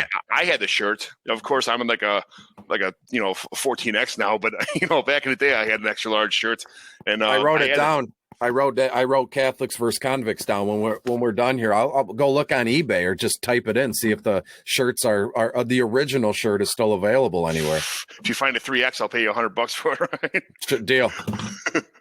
All right, we got it. But the shirts are. I seen them online. You can still get every once in a while. You still see them, but they have cups, stuff like that. I'm not sure if it's the original symbols, but I had the shirt. I think my dad bought it for me. I had it. It turned into, after years and years, it was rags and it just ended up going away. But I actually had one of those shirts when I was a kid. I ditched, like I said, I still had that ticket. It's an orange ticket with Newt Rockney on it. It's section 31, row 48, C28 was my seat. So wow, awesome! Isn't that amazing? The memories that sports give us. Yeah. I've seen a lot of players. I've seen Jerome Bettis. I've seen Ricky Waters. I've seen, all the guys. They used to have blue gold games. I think Michigan's got the same thing probably if you go there. Yeah, the spring camp. So the real fast story, there's going to be no real fast stories between us, but I'll just tell it anyway. No. So we used to go there all the time, and we'd go to the spring game, the blue gold game, and then we go to a couple other games. You get your players come out of the tunnel, and they take autographs. But the blue gold game, you get it was like $2. You get a program for the blue gold game, and then you get as a smaller program, not the size like the regular book. And my grandpa would have one of those Polaroids. You take a picture and bzzz, it would come out, and you shake it and put it in there, So I would go up to like Tim Brown, Ricky Waters, Jerome Bettis, anybody, Rahib Ishmael, anybody. I take a picture with them with just like their uniform on. They'd sign it. I take a picture, staple it to there. I had years and years and years of every game program I went to, the ticket, every blue gold game, the picture with me, them signing the picture and the program. I had years and years of all this stuff. And then my basement flooded and ruined everything I had as far as all of my memories, all that stuff. Oh, no. It was terrible. I lost everything awful. I had for all these. Yeah, it was a terrible situation. But I would say that the biggest peak, I collect comic books, and you can see behind me, I collect sports cards and all that stuff. In terms of college football, I have a program from every home game that Michigan played in '97, the last time they won a national championship. I still have those, and they're in pristine condition. Yeah, it's the memories are. I wish I had my stuff, but it is what it is. Cam Newton has a bone bruise and is handing the job to Mac Jones. So that's just my little pun there for his hand injury. Zach Ertz's future is still undetermined at this time. He's got to be super awkward for him, just waiting to see where he goes or what's going on or how that's going to play out. I hear Antonio Gibson's not 100%. Well, let's see what happens there. I see the rumors that he's wearing you have to wear a plate on his foot, and I see him doing these drills where he's on his toes, going the ladders back and forth, the precision drills. And so I don't know what's going on. Do you hear anything extra about Antonio Gibson, or same thing I'm seeing? I heard he's wearing a visor now, so people really love that kind of thing. They think of the kids that wear visors as, like monsters in a good way. So that's all I got for this portion of the program. Gibson is wearing a visor, so he should be pretty dang good this season. That's outstanding. Fabulous. Todd Gurley and your Lions are googly on each other, but nobody's really there hasn't been anything signed yet. I know I believe he's still in town here. I don't know what the holdup is, if it'll even happen. Yeah, we'll see. And what week does Zach Moss take over the RB1 spot and on his way to his 2,000-yard season this year? Oh, boy. That one I don't no clue. If you look at it, I'm trying to type it in here, but if I'm not mistaken, Devin Singletary had more carries last year than Zach Moss. Moss had 112 and Singletary had almost 160, had 158. So I have no idea how that backfield's going to shake out. Zach Moss got hurt for a couple of weeks, so that's it would have been like 270 to like 12, but we'll see what. Well, John, to be honest with you, these aren't my projections, by the way. It's almost a dead race 50-50. You got Zach Moss at 125 carries and then Devin Singletary at 120. So there's a difference of 5 carries between the two guys. That is, I don't know, that's the definition of a 50-50 backfield. And Josh Allen was 75, so it's going to be even worse, yeah. I just think Zach Moss is a bigger, better, faster, better pass catcher than Devin Singletary. So I think at some point in time he's going to take over if he can avoid the injury bug. So, yeah, but that's been his problem so far. Allen had 102 last season. So you got Singletary at 120, you got Moss at 125, and then you're going to have Josh Allen again with 100. So there's your 300 carries. Yeah. Let's see. I think I already asked you some of these commissioner questions. Do you like bonuses and all kinds of scoring and stuff for your leagues, or how do you like to keep it simple with just like touchdowns? Or I like to have my games be like 270 to 295. Yeah, me too. That's so all right. Good. The more the better. As far as that goes. Absolutely. Real quick, if I may, in my 14 team dynasty with IDP, over this league's been running for almost 25 years. So every year awesome. we get together and we vote, and we've tweaked the scoring every season without fail. And as it stands now, our IDP players score just like the offensive talent. So to give you an example, linebackers score just a stud linebacker scores just like a stud running back. A stud DB, safeties or cornerbacks score like a stud wide receiver, and then defensive linemen score just like tight end. So the scoring there is pretty equal, meaning if you want, you could build a championship defense with just kind of a ho-hum offense, or the opposite, build a championship offense with a ho-hum kind of defense here. So that's opened up over the last few years. It's way more interesting now that, linebackers go quick, and waiver wire linebackers are like gold because, as I said, they score just like running backs. Yeah, that's I was listening to something about interior defensive linemen and how, or I guess any player for that matter, when a player is that good, it's not like offense. It's not when a safety or a cornerback, I guess we'll use that as an example. If you have a shutdown corner like Darrelle Revis, it's a terrible player. Yeah, he gets nothing. He gets nothing because people don't throw to him. So you want tackles and passes defended, things along those lines. Yes, I don't want to go down the IDP, rabbit hole. I don't like playing with team defenses. I think it's super garbage, But IDP it's always tempting to me, but I can't even keep my head screwed on straight with just remember all the offensive players. I don't know how people do it with both sides of the ball on defense and special teams and all that stuff too. I know feel another spreadsheet coming on for you, John. Oh man, my wife. An IDP spreadsheet. I would need it for a bunch of them. But so, do you play in your leagues? Do you play with divisions or just like point scores, or how does that work? How do you do it?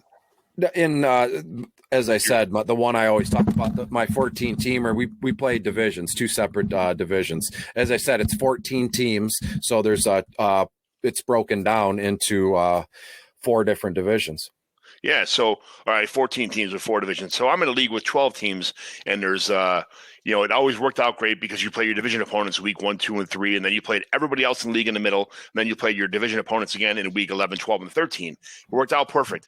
Now there's a 14th week of the season. We're like, what the hell do we do? But so how would you handle? How are you guys handling your situation with the extra week? Just kind of random. Hey, have at it. It's one more game. Who you play, or what are you guys doing? And by the way, that my math is off. It's 14 teams, so 4 divisions. That would mean 3.5 teams in each division. So then it must just be 2 leagues, like 2 different conferences, AFC versus NFC. So when it comes with the extra game here now, I don't think that will change much here, because if your championship game is at the end of the season like that, then you might want to second guess what you're doing here, because as the fantasy football championship is like week 14, week 13, week 14. Teams or leagues that are playing their championship games in week 16, it's kind of a bum rap, because at that point, the last game of the season, it's a rat race, because players are resting and they're not playing. They got a first round bye or whatever. So week 14, 13, 14, and 15 to me is the better playoff schedule. But maybe you just bump that the timeline up a week now that there is 17 games. So, week 14, 15, and 16 would be your, the meat of your fantasy playoffs. Yeah, but the problem is that week 14 now still has player buys. So you can't make it a playoff game. So what we did was I didn't think of that. Wow. So what we did, I had a vote across all of my leagues so far, and it passed. Some of them were a little closer votes, but 66% have passed in all of my leagues. So what we're doing now is our 4 divisions. Each team has 3 teams in each division. So again, we play division games week 1, 2, and 3, and then we play everybody else, and then 11, 12, and 13. But now week 14, what we're doing is we're taking all 3 teams in division, and we're taking, I'm going to have to just shit can the schedule and just it's a play all. So whoever scores the most points gets a win. Whoever scores the second most points gets a tie. Whoever gets the third most but the least amount of points gets a loss for that week. So that's how it's going to work. It's all division games. So it's all Division 1, and all divisions are named after Chicago stuff, the ketchup. Nobody puts ketchup on hot dogs or stuff like that, So, we're going to take those. Week 14 is called a play all. We're just going to play each other. And then you get an extra win, loss, or tie, depending on how you score against your division opponents your last week. And that means you're going to play all your division opponents 3 times instead of just twice. It'd be a way better tiebreaker. So that's a great idea, though. I got to say, it's just a playoff kind of thing. I love that. Yeah, I went around with just having a week 14 bye, and I literally had like 17 different polls this year because every time I come up with something, put it for a poll, we vote for it, and somebody would say, well, I heard this, or I saw that, or Scott the Fish does this, or this guy does that, or we should do it this way, or why don't we just, put $20 a person and just see for a high score? Well, nobody's going to want, some guy in the bottom is not going to want to put in $20 when he knows he's going to get shellacked in week 14. So Yeah, this was absolutely. our best scenario as far as that goes. So hopefully that helps out somebody on a schedule who's in a league like us that has divisions, that can, make get an Maneuver idea around, anyway. yeah. There's 2-week championships some people are doing, as having week 14 be a bye, and then or including week 14 the playoffs. Some people who just play an all points league. This is irrelevant to them because they just add one more game to the schedule. There's no divisions. There's no implications for just adding one more game besides people getting more points. So I got to tell you, I've never been a fan of that 2-week kind of playoff thing. And no. in fantasy baseball, hockey, or football, I just don't like it. Anything goes, in that second week. What do you do in fantasy hockey where you have like a 7-day schedule or like a 14-day schedule, depending on like the playoff stuff? Well, I've never been a commissioner of a fantasy hockey league, but it still goes that way. I play in a lot of leagues like that, and I'm not a fan of it, but I have to kind of, bite the bullet and take it. Yeah, I love fantasy hockey just because of the waiver wire. We had a league going for a couple of years. Some people didn't take it seriously. It kind of folded after a little bit. But, I mean, it was like 10 or 15 or $20 a person. I forgot what it was. I loved it because, unlike football, the players in hockey are all coming from there's a lot more American-born players now, but a lot of them are coming from Canada, from overseas, Europe, and it's Kriver Krasov or so and so. You get a lot more players that are coming up. The Maple Leafs have a stud, the Oilers have a stud. Like there's a lot more players in hockey now that are American-born and raised, and you're kind of seeing these guys. You watch the Frozen Four, the hockey tournament, the college tournament. You get to see a couple of names that are getting drafted in the NFL or the NHL. But still, there's a big element that's coming from overseas. It's not like college football where I can watch Saquon Barkley, play for Penn State for 3 or 4 years and then be like, yeah, this guy's good. You know who he is. You've seen this kid grow up in front of your face watching Big Ten football. Hockey's not like that. That's the biggest drawback from hockey. But when you play fantasy hockey, it's great because now you can turn on a game. You can watch the Jets, playing the, whoever, the Avalanche, and half the players on the team, and you got people to root for. It makes hockey so much more fun. Absolutely. I love fantasy hockey. I need to join a league. So if you ever start a league, let me know. But count me in, okay? Or if you know somebody starting one. You got it. Absolutely. What's the best year to implement a taxi squad? Year 1, year 2, year 3, right from the get-go? What do you think about taxi squads? Do you even like them? Yeah, I do, and I have no issue with it from day one. You're doing a dynasty startup. We're going to have a couple taxi spots.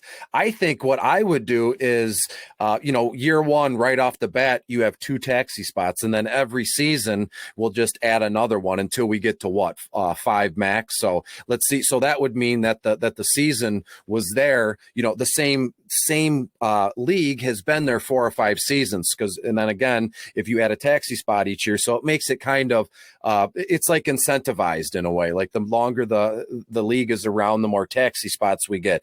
So I have no issue with that. The problem with taxi spots is there's another strategic advantage there because as it stands now, there's people with players in their taxi spots that have already been in the league 3 or 4 seasons, if that's even a thing. But if you got a guy in the taxi spot for 4 or 5 seasons and he's not made your active roster, then what's the point? What are you just romanticizing the idea that the guy on your taxi squad for 4 years is going to suddenly break out in year 5? So I have no issue with taxi spots from day one.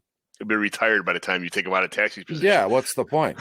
The way we do I have a lot of cookie cutter leagues. I like it that way. I like to have I know my settings. I know what the rules. When something goes on in one league, I know, oh shit, this is going to be a butterfly effect across all of my leagues. I know I got to tweak or hey, here's another poll because this happened in this league. You guys want to change this or do the other? It's so much easier when all your rules are the same. When they're the same. I have a manifesto rule book. I mean, it's pages and pages, 23 articles or something like that with all kind of subsections for everything I do. So we all have to agree on them. Nothing changes, but we have our first year is 25, our first year dynasty startup, which I do a home league every year. It's just everything. All my leagues are in person. The only one I don't have in person is the Scott Fish Bowl. So We do it's 25 people the first year. Year 2 was a five-person rookie draft, and we import all those 5 people and expand the rosters to 30 people. And then year 3 we vote on yes or no for our taxi squad. It'll be a 5-man taxi squad. I just feel like if you start the whole thing off with a 30-man roster and 1 or 2 or 5 taxi squad players, it's such an advantage to whoever got lucky year 1. It's this way. It's kind of like you're able to. Like a minor league spot for baseball purposes. Once that player has called up in the big leagues, then he loses that taxi squad eligibility. And then a lot of people like 2-year taxi squads, but most of ours are only 1-year taxi squad. And if at any point in the season you decide to bring that player up, he's not allowed to go back, ever. So that's a good one. 2 years is pretty good. I think 2 years is okay, but I'd prefer just 1 year. It's kind of like, hey, you're hatching your guys, give them the year to see whether you want them or not, or if you want to trade them or whatever. It's 1 year is long enough to keep your guy in your taxi squad. So that's kind of the way I run my stuff. But let's see.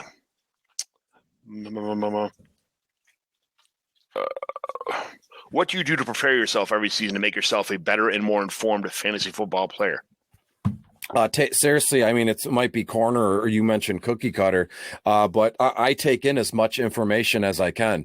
And sometimes that can work against me if I'm like accepting and soaking in all the information. I can get, into an overload situation where I have an opinion on one player and I have 17 pros and 17 cons, and I'm at a place where I'm just spinning my wheels. I've made no progress on a certain player or a certain situation because I just overload about thinking about it. So when it comes to fantasy sports and actually my regular, real everyday life, I'm a very decisive man. When I make a decision and I stick with that. And that's so good for DFS purposes in seasonal fantasy football. You hemming and hawing in a trade, or you're second guessing yourself on a waiver wire edition. You have to be decisive. You have to be confident, and you have to go with it there. So I'm just taking in as much information as I can, and I'm writing it down too. All my thoughts and my ideas, as I've said. I keep a notepad with a pen next to my bed with me. I wake up in the middle of the night all the time, having had a weird dream or just laying there in bed waiting to fall asleep. I'm thinking. My mind isn't going crazy. I can shut it off, but I'm thinking about article ideas, article titles, this player versus that player. And I always write it down because I can go back to it and revisit that. So I guess to answer your question, I keep, very tedious kind of notes. I take notes about everything. You're going to love when you finally figure out how to use spreadsheets and all, where you can keep notes and everything on there. It's just such, I've gone so far. I was the same way with notebooks and stuff. And one day I'm like, eventually I'm going to have to learn how to do this. So I better just start. And it took me a solid year and a half, and I still learn some new function by accident every day. Like, holy shit, if I press 9 and the letter J at the same time, I can get 4 new columns or something, so you got to watch some YouTube videos and all that kind of stuff. But it's so much better than carrying paper and pencil around, because you forget the notebook somewhere, you leave it at work or do whatever.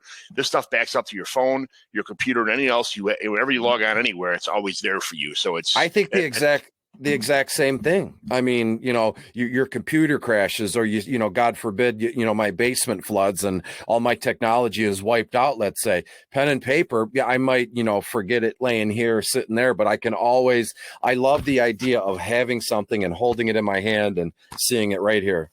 I was that way too, but now it's all you got to do is log in your email, and it's just like all of your emails. It's everything. All this stuff is saved and backed up on your Google Drive. So I have Google Sheets and Google whatever they are. So as do I. Just need to explore the idea even more so than I am now. How many live drafts do you have, or is all your stuff online? Like 2 or 3, and the third one I say is the 14-team dynasty league, but everybody's they're all over the country right now, I think, but they're not far. A lot of people are in Chicago and Illinois area, Indianapolis. There's some Ohio people, another guy here in Michigan here. So we try and get together every season, but obviously last year was a no-go, and I know a few of them are coming up here and we're going to go and watch a Tigers game together. So I'd like to have this one in person, but as it stands now, it's only looking like 2. Yeah, I've had a pretty good set. I don't know if you ever heard of this Dynasty Kit. It's draft kits. Okay. It's dynastykit.com. I use these people. I found them on Twitter. I was talking to them about all of their rankings and players they had as far as rookies. These guys, this draft kit they had was humongous, and I now they have like all the rookies, all this stuff. It's dynastykit.com is where you go to find this thing, and now they have a dynasty one. Oh. It's every player you could possibly imagine. So if you have a redraft one, you're obviously going to have all of your stuff, rookies, kickers, defense, stuff like that. But they make a draft board it's 30, 35 sections for 14 teams, and they have all the stickers for it. So it's ridiculous. This, if you ever are doing a live draft, I do a startup every year. I use these guys. DynastyKit.com is like kind of the place for all. Like I'm gonna be using them for my live draft again this year. But if you ever have a startup, you find it yourself doing it, try them guys. Just a recommendation if you do another one as far as that. And even your rookie drafts, I just usually make my own little. I go to Walgreens and measure it out, and make a poster board of it and write it down. But that's if you do a startup again, I recommend those people. So who? Let's see, real fast. Outside of the top, like 150 people in your rankings, who's like two guys we used to call like sleepers before? Who's two guys that you kind of like are aiming for? If you're starting a kind of a newer league or whatever. Yeah, out of the top 100, I would say Jalen Guyton is a good one. He's been popping up in a lot of, people are talking about it, mainly me, the young kid in LA. And, Justin Herbert has yet to unlock the full potential of that offense there. And I'm telling you now that Chargers offense is going to be the same as like the Kansas City Chiefs, where you want every piece you can get there. I mean, people draft Hardman, people draft Robinson, people even, draft their second, third tight end because Patrick Mahomes is so good. He has that offense humming and clicking on all cylinders at all times. And I truly feel like LA will do that with Justin Herbert. So give me Jalen Guyton. It doesn't hurt that his mom, Brandy, is a part of the Facebook group. She's always in there commenting and sharing stuff about her son, which is fantastic. So I have a soft spot for Jalen Guyton. I would say maybe this is a little bit early here. I don't know if Nyheim Hines is still in the top 100, but Nyheim Hines is another big one for me in Indianapolis. Now, I know what you're going to say. Jonathan Taylor is the RB1. He's a stud. He can do no wrong. But, people forget about Marlon Mack, a 1,000-yard rusher. He tore up his knee, and now he's back here. But I think Nyheim Hines has made himself very accessible on the football field for what they're trying to do, where Nyheim is going to see a lot of work, both, just spelling JT in for carries, but he's going to be catching some passes as well too, and those are going to be, I'd like to think, those receptions that Hines gets a hold of are going to be what they say high upside targets, inside the red zone, in the inside the 5-yard line, things along those lines there. So I would say Jalen Guyton and Nyheim Hines, and one more I can give you real quick, and I'm not saying this as a homer here, but Jamal Williams is now in Detroit. He came from Green Bay. He's in Detroit now. We saw all those weird comments about our offensive coordinator, Anthony Lynn, saying, I'm going to ride the hot hand. He's not giving DeAndre Swift the RB1 title. He's saying everybody is in on it. That's why I think people are nervous about Todd Gurley. Is Anthony Lynn, as his coach, speak? Is he really going to go nuts and leave Swift out of the lineup inside the red zone in favor of Todd Gurley here? But Jamal Williams has a role. He had a role in Green Bay. It's a fantastic role, just kind of like James White, where James White gets all the passing down work.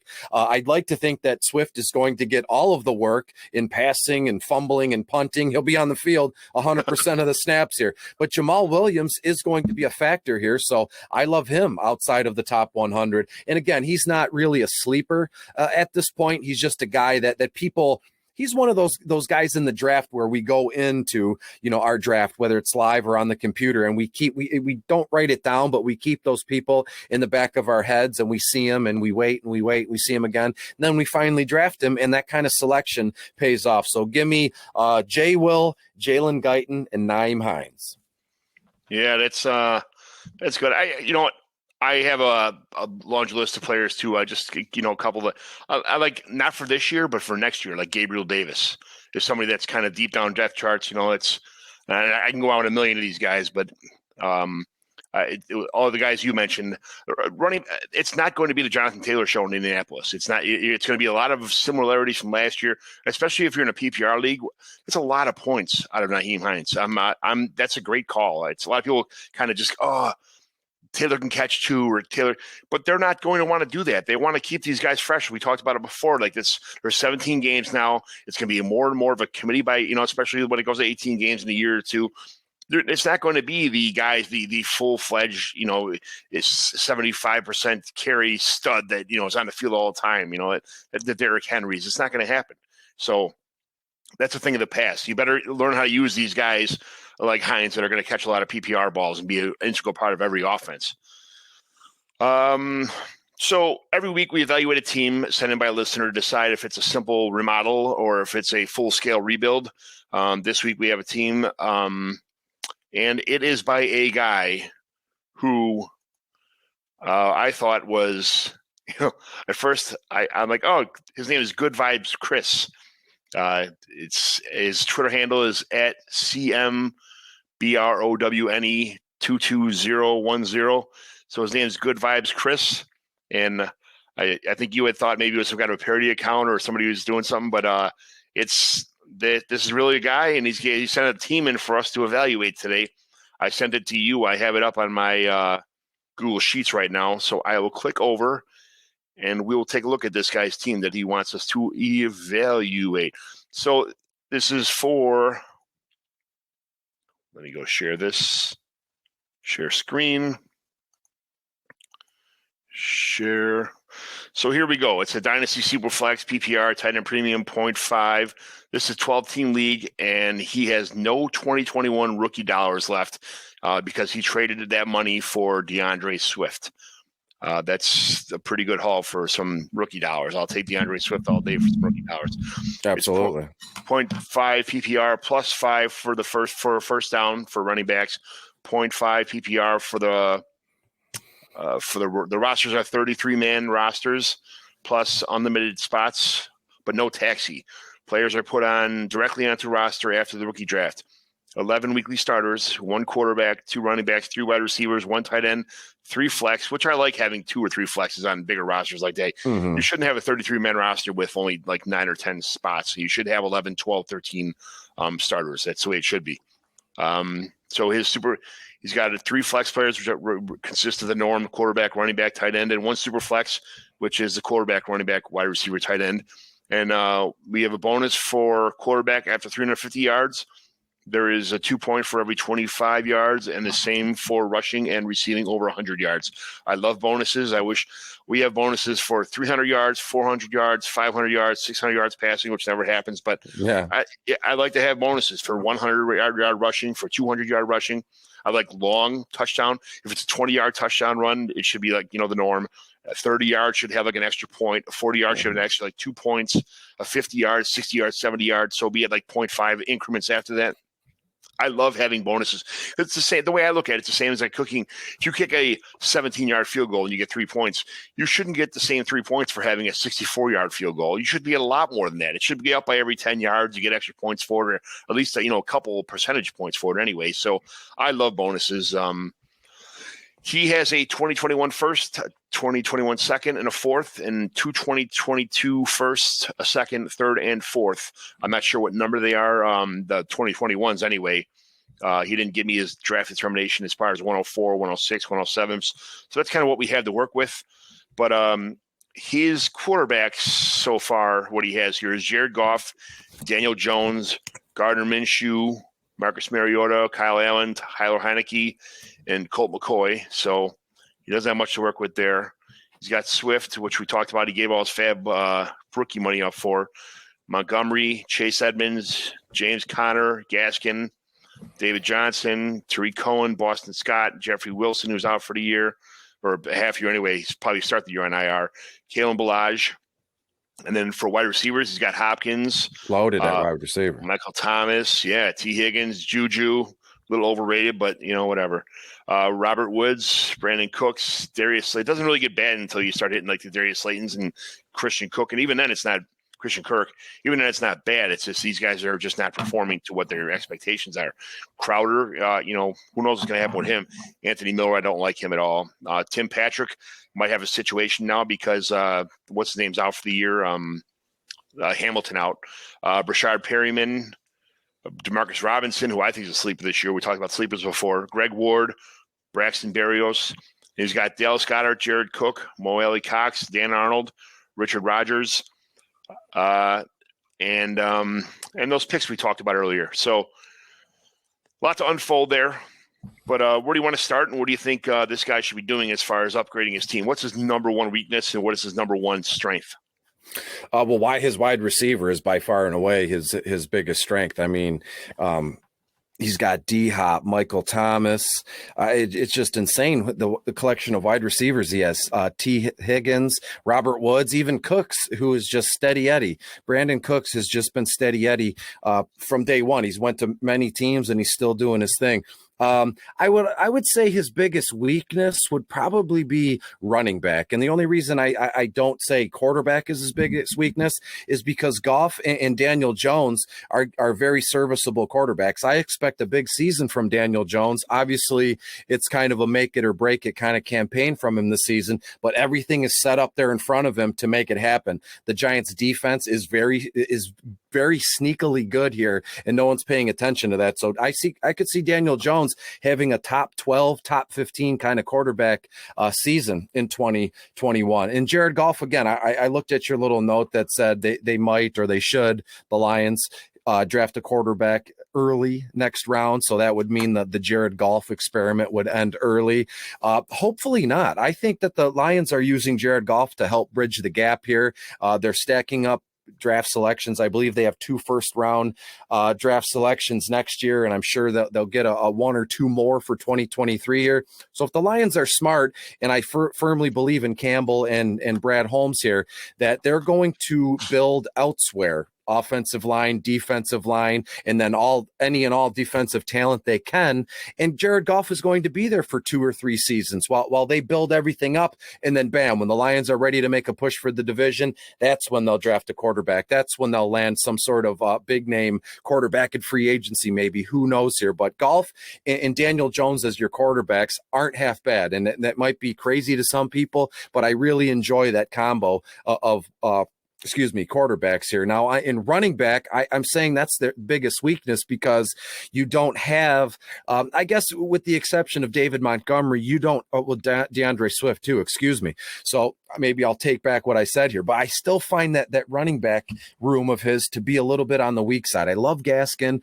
He made it out of the draft unscathed, no issue there. So Gaskins is going to be the RB1 on a very young upstart offense for the Miami Dolphins here. I love me some David Montgomery. You're going to see another 250 plus carries there. And with Fields at quarterback, I do firmly believe that David Montgomery starts to hit on all cylinders. We know last year he had like RB4 the last 4 or 5 games of the season because he played bad talent. Who cares? He still got it done when they needed it the most in terms of fantasy points here. And then after that, it's just a slew of nobody's, a lot of dead weight. David Johnson, sorry, he's just at this point, he's just hurting your team more than else. Again, just touch on Swift real quick. Very young, up and coming stud running back there. Going to be, he's going to be able to position himself in the top 10, top 5 in terms of overall running backs in football this coming season and for the next few seasons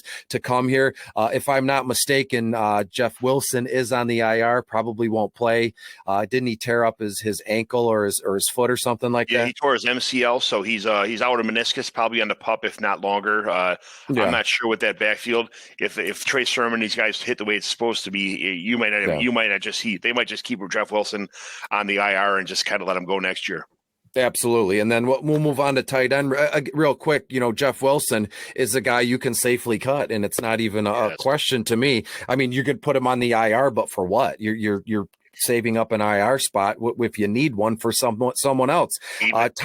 Even if he didn't have a torn MCL, I believe that's such a I don't know how to call it without being mean, but there's so many there's so many players, there's so many, I guess, mouths to feed in that backfield. You have no idea who the running back one's going to be any week. It's just a crapshoot. So. Yeah, no, thank you. And let's go down to tight ends real quick. So Mo Alley Cox, Dan Arnold, Cook and Goddard, and Rich Rogers there. I like that tight end room there. No big issue to me. Goddard should be the tight end one there, no doubt. I have Goddard in my top 10 overall for tight ends this season, so I see no issue with that. Can you give me the feedback here? Is it a tight end premium at all? I know there's a lot of bonuses. 0.5. Okay, so Goddard, fantastic as your tight end one. Cook, does he have any gas left in the tank? Who knows? Well, we'll see it. He's going to the Chargers, where, as I said, Herbert has yet to unlock the full, the full complement of an offense there. Is he's the key to make it all work. So Cook, we know what he can do in New Orleans with Drew Brees. He has it in him. Is age just a factor here? The one guy I want to mention real quick who nobody's really is paying attention to is Mo Alley Cox in Indianapolis. Now I know they drafted a young kid, Granson, something along those lines, who was very athletic as a tight end. But I think what he does athletically, he loses points for not being able to block that well, if I remember correctly. I know I've said that a few times here, but tight ends, that's really should be your first job. You're just an extension of the offensive line here. But with Carson Wentz there, with arguably one of the best young running backs in the game, and Jonathan Taylor, Michael Pittman Jr., who I think takes a step forward and becomes that team's wide receiver one this coming season. So you could do a lot worse at tight end than Mo Alley Cox. I picked him up off waivers last season, and I was able to kind of stream him throughout the year. Him and Trey Burton, who vultured a lot of points from Mo Alley Cox this season, but Mo Alley is going to be their tight end. Jack Doyle doesn't scare me. So tight ends are pretty solid here. And one more thing I want to say about this team is, again, I know I wrote it all down. I sent you the screenshot personally. I wrote little icons next to each guy. The one thing I noticed about this team most is there's a lot of dead weight on this team that you can cut. Now, I know you could argue the point, well, I don't think it's dead weight. It's depth. It doesn't even calculate, or it doesn't come in on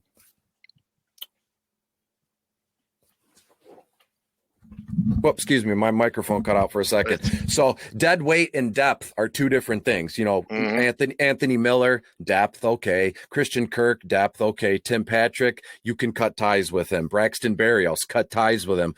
Jamison Crowder, look to trade him. Brandon Cooks, look to trade him. Slayton, Juju, and even Michael Thomas, you can look to trade them elsewhere where you need it. And this guy, very good Chris, or whatever his name is, needs running backs here. So I would look to trade some of these wide receivers, especially Michael Thomas and Juju. Can you imagine the haul you would get at running back if you just did a 2-for-1 kind of special with Juju and MT? Your top three wide receivers are studs. They're elite, right?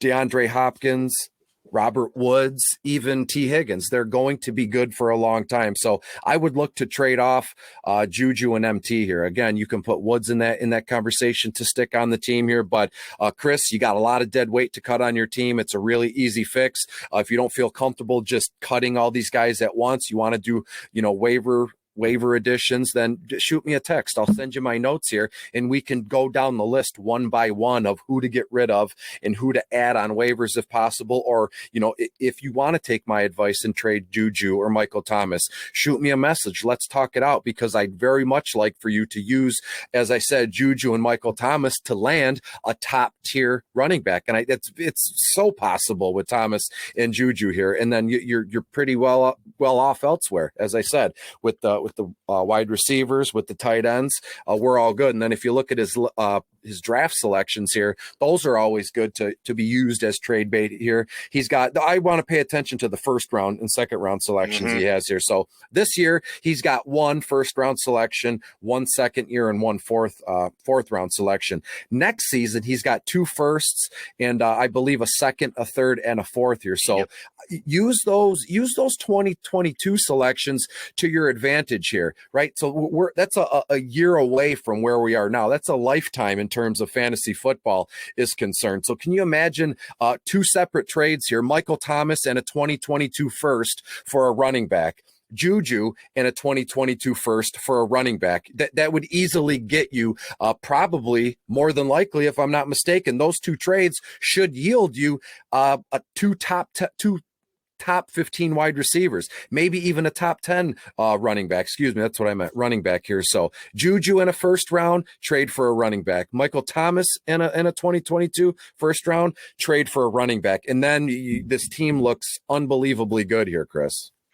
Yeah, I got some notes here too, like we talked about before, the paper and the thing here. That I like to keep my notes, on the side for all these. A lot of times I have a lot more notes, so this is kind of a caressed one. But his biggest glaring weakness on this team, I believe, is quarterback. Hopefully, that 2021 first is in the top three. Jalen Hurts, he needs to add a quarterback here. You can't play super flex with only two quarterbacks. You need to start two quarterbacks every week. They score the most points out of almost every player, depending on the scoring. Yeah. But I would always want to have a third quarterback. What happens if these guys have the same bye week, next year or something like that? And he gets double zero he's got nobody else that's starting. Nobody else can't afford that. Yeah, he's got Gardner Minshew. At this point in time, my little notes here: lifetime backup at this point. Mariota could get one more shot somewhere, but probably a lifetime backup from here on out. Kyle Allen firmly behind Fitzmagic and who knows what. Tyler Heineke is behind Fitzmagic also, and who knows what. Kind of same team on the Washington football team. Cole McCoy, yeah, he's behind Chris Strever at this point in time in the depth chart, so that's not going to happen. He needs another quarterback. His number one pick has to go for a quarterback in Dynasty. Hopefully he can get, the Bears quarterback this year, Justin Fields. I mean, that would be a great addition. Somebody who's going to start right away. That I think Justin Fields is going to walk in and start right away anyway. That's how I feel. The Jets quarterback, it's somebody who he's got no competition. He's going to walk right in, So Trey Lance, I believe, is probably going to win the job. I don't think it's going to take very long for him to, shoe himself, right into that position. So I agree. I would trade Juju. I'm not a big fan of Juju. I think he's super overrated. I would trade Juju, try and get a lower ranked quarterback, somebody that people don't really trust, as far as that goes. But I'm not moving Michael Thomas right now. I think he's going with Jameis as a starting quarterback. He can get 140 targets again this year. I mean, he might be the wide receiver one this year with what if Jameis Winston is the quarterback, because not only will his targets still be around the same. He was hurt all last year, so it's really kind of a crappy year for him. But not only will he get the same amount of targets, but now Jameis Winston's like a gunslinger where those targets will be, 1, 2, maybe 3 more yards downfield instead of just being slant boy and catching a 4-yard pass every time. Now it'll be a 6-yard reception where he's wide open across just past the linebackers, and get himself, turn himself into a Chris Godwin season, one of them across the middle guy that's just getting tons and tons of peppered all year long. I'm not moving Thomas. I like T. Higgins. I probably definitely keep him. Hopkins. What is Hopkins now? 28. I believe so. I mean, he's 27. Still got 27. So he's got another time. I'm not moving Hopkins or Michael Thomas. I'm not moving T. Higgins. Woods is a constant producer, super underrated, but he's somebody I'd probably keep around if possible. I would move Juju and see if I could find someone to give me a quarterback. That's probably not going to happen. So you're probably going to have to get one of those 2022 first, like we were talking about, for a quarterback. That's my main priority right now, is getting a third quarterback in this team. The second biggest position need, like you said, Swift and Montgomery is a fantastic 1 and 2. Edmonds, he's more of a redraft guy. He's got opportunity if he can make the most of it. I just don't trust him to be a bell cow guy, which he's not going to be. He's got James Conner on a team. They'll be fighting. It's almost like a 50-50 share at this point in time for those guys. If one of them goes down, you got both of them. You got the thoroughbred for the team at that point in time, Gaskin. So he's okay at running back. He's great at wide receiver, and he's good at tight end. His glaring need is quarterback. He's going to need to go after a quarterback, and that's so. This is not a remodel. This is a kind of rebuild a little bit here. but I mean, he has got retooling in a way, if you will. Yeah, he doesn't need to add much pieces here. I mean, he needs one more pretty good running back and a quarterback, maybe even like two quarterbacks, lower tier guys that are some backups. But he's got that Mariota. He's got, if something happens to Fitzmagic, which he usually has those like mid season kind of I don't know, how do you call them, like flare ups or whatever, where he just starts going nuts and throws a million interceptions and gets pulled all the time. You never know. It could be he's got one of the backups there sitting just in case. But he needs a better quarterback. That's his number one upgrade, and then get one more piece, one more chunk of the as a running back. He can use that on the second round pick. There's plenty of running backs in this draft that are probably fall to that second. So the fourth round pick, I'd go after another running back too, or Ramondre Stevenson, probably something like that's where he's going to probably fall. That's where I would suggest taking the fourth round of this year. Someone who literally could go in there and take the role over. I do love. I know they have a running back committee, and there's 100 people there, and Damian Harris is kind of the favored guy. One by one, those guys they might get rid of Sony Michel. Rex Burke has gone. I could really honestly see Ramondre Stevenson coming in here, who's a pass catcher too, and between the tackles kind of guy. If I'm him, quarterback first round, second round running back, fourth round running back, and I mean this team is pretty good to go if he gets lucky with those picks he gets. Absolutely, I couldn't agree more. It's just figuring out what's the right combo of Chris's players to trade for what he needs there. Again, so like I said, I love the idea of, with his first round selection in this year, if you can draft a quarterback there, I don't know, do we know what's a specific overall number his first round is this year? Yeah, I'm with you. Then you got to spend that on a quarterback, and then that frees you up in terms of making other moves, based on trades. Again, Juju and Michael Thomas together, or each one of them with a first round selection here I'm going to guess will yield him a very good return here. So you have to make the decision here and then go. But yeah, his team, it's not a full rebuild whatsoever. He's, like I said, it's more of a retool. I'm going to cut the dead weight off. I'm going to trade, a few higher end pieces in return for other higher end pieces of my personal team's need.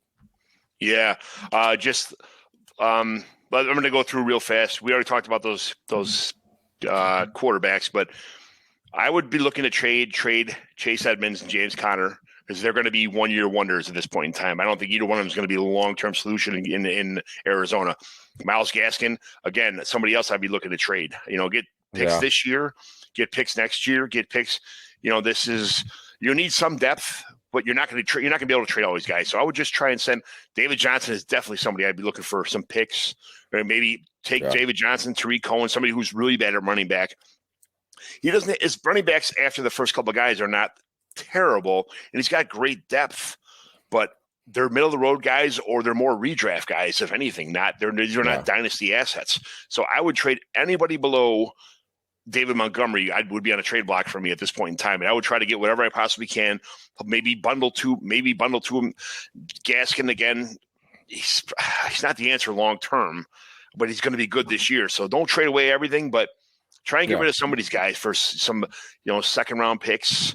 Try and get a high second round pick for Gaskin this year, and go after another younger running back, or somebody that's going to maybe take a Trey Sermon instead of Myles Gaskin. Somebody who's going to build you up in who might have a way better future on a full well-known running offense.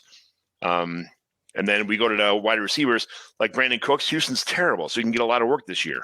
Darius Slayton with Saquon back, Galladay there now, Tony in the mix. Slayton will not have much opportunity, so he's somebody I'd be moving on some Slayton. Kirk, I think there's still a lot of, like myself and yourself, we both had mentioned before that Kirk is just someone who he may have lost his spot. There's still people out there who believe in Christian Kirk. At least have some hope anyway. Probably get something decent for him.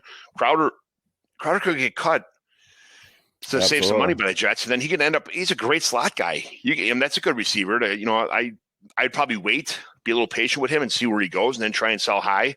Anthony Miller is garbage. I get rid of him as much as he possibly can. He's lazy, poor work ethic guy. Is definitely, the Bears are just doing whatever they can. They're trying to get a hot a cold bologna sandwich for him at this point in time. You had mentioned Tim Patrick. Without Deshaun Hamilton on that team, I think Tim Patrick could be a pretty good number 3 guy on that team on a pretty good passing offense. So Brashad Perryman, I see him as a sleeper because there's not much competition on that team on the Lions. Very true. Demarcus Robinson, this is one of the guys that we were talking about before about sleepers. He had a really good season last year, kind of an under the radar season, and they got rid of Sammy Watkins, and what's his name? Who's the other fast guy? Miko Hardman didn't really pan out that much last year. I could see Robinson have a huge role this year, and again, he's somebody I don't trust long term. So if he goes off for a couple weeks early this season, try and train him for, include him for maybe another quarterback or more draft picks in the future. Greg Ward, Braxton Berrios are just cut guys. I don't like them at all. Past Mo Alley Cox, you can get rid of Dan Arnold and Richard Rodgers. I don't trust either one of them. Arnold may become something later on, but who knows? You never know. Richard Rodgers is definitely the only cut candidate here, but Arnold, he's up in the air. If you have spots, if you have a especially the tight end premium, if you got an extra spot, leave him on there. Find out, see what happens. But I'm not a big fan of his, so that's kind of what my synopsis. Analysis. Yes, we'll call it synopsis. Is a great word for it. So hopefully that helped a little bit. That's kind of what we like to do is just grab a team from some random guy that needs a help. Needs a little bit of hand in terms of strategy and where to go and what to do. Some guy with good vibes, like Good Vibe Chris, sends his team in here. And him and I are one and the same. Same name, same vibes. So, well, let me go back to my show. So, yeah, that's what we do. And that's I just want to say, Chris, thanks for joining me on this fun little hobby called my Commissioner Evaluation Podcast. I try to put together every other week or so. It's been like 3 weeks because of the holiday, and I'm lazy, and this is just fun for me. It's not my job, so I like to do it when I feel like it's time to do it. So, not that any of the 4 people on Twitter who actually interact with me wouldn't already know you, but please tell everyone again on Twitter where they can find you and harass you and what you do again to make everybody happy. Yeah, go on Twitter and find me there at Detroit Beastie, huge DFS guy. The content is just being pumped out in terms of Stanley Cup playoff DFS, MLB DFS. It is now summer, so that means the ball diamond and the stacks are going to be heating up. So you're going to want to follow me there. Every Sunday I try and give away free lines so people can use them or get acclimated there. But other than that, thank you so much for this 2 hours. Wow, that flew by. I appreciate this. This is not the longest. I had Tyler Karp on here. It went about 3 hours. So it's Pete Howdy was about 2.5 hours. So this is, unfortunately, we had this pegged for about 45 minutes to an hour show, and it ends up being about a 2.5 hour show. But anyway, my little on my little Irish blessing says, may your home always be too small for all of your friends. Thanks for coming out this week, Chris. I really appreciate it. You got it. I'll talk to you.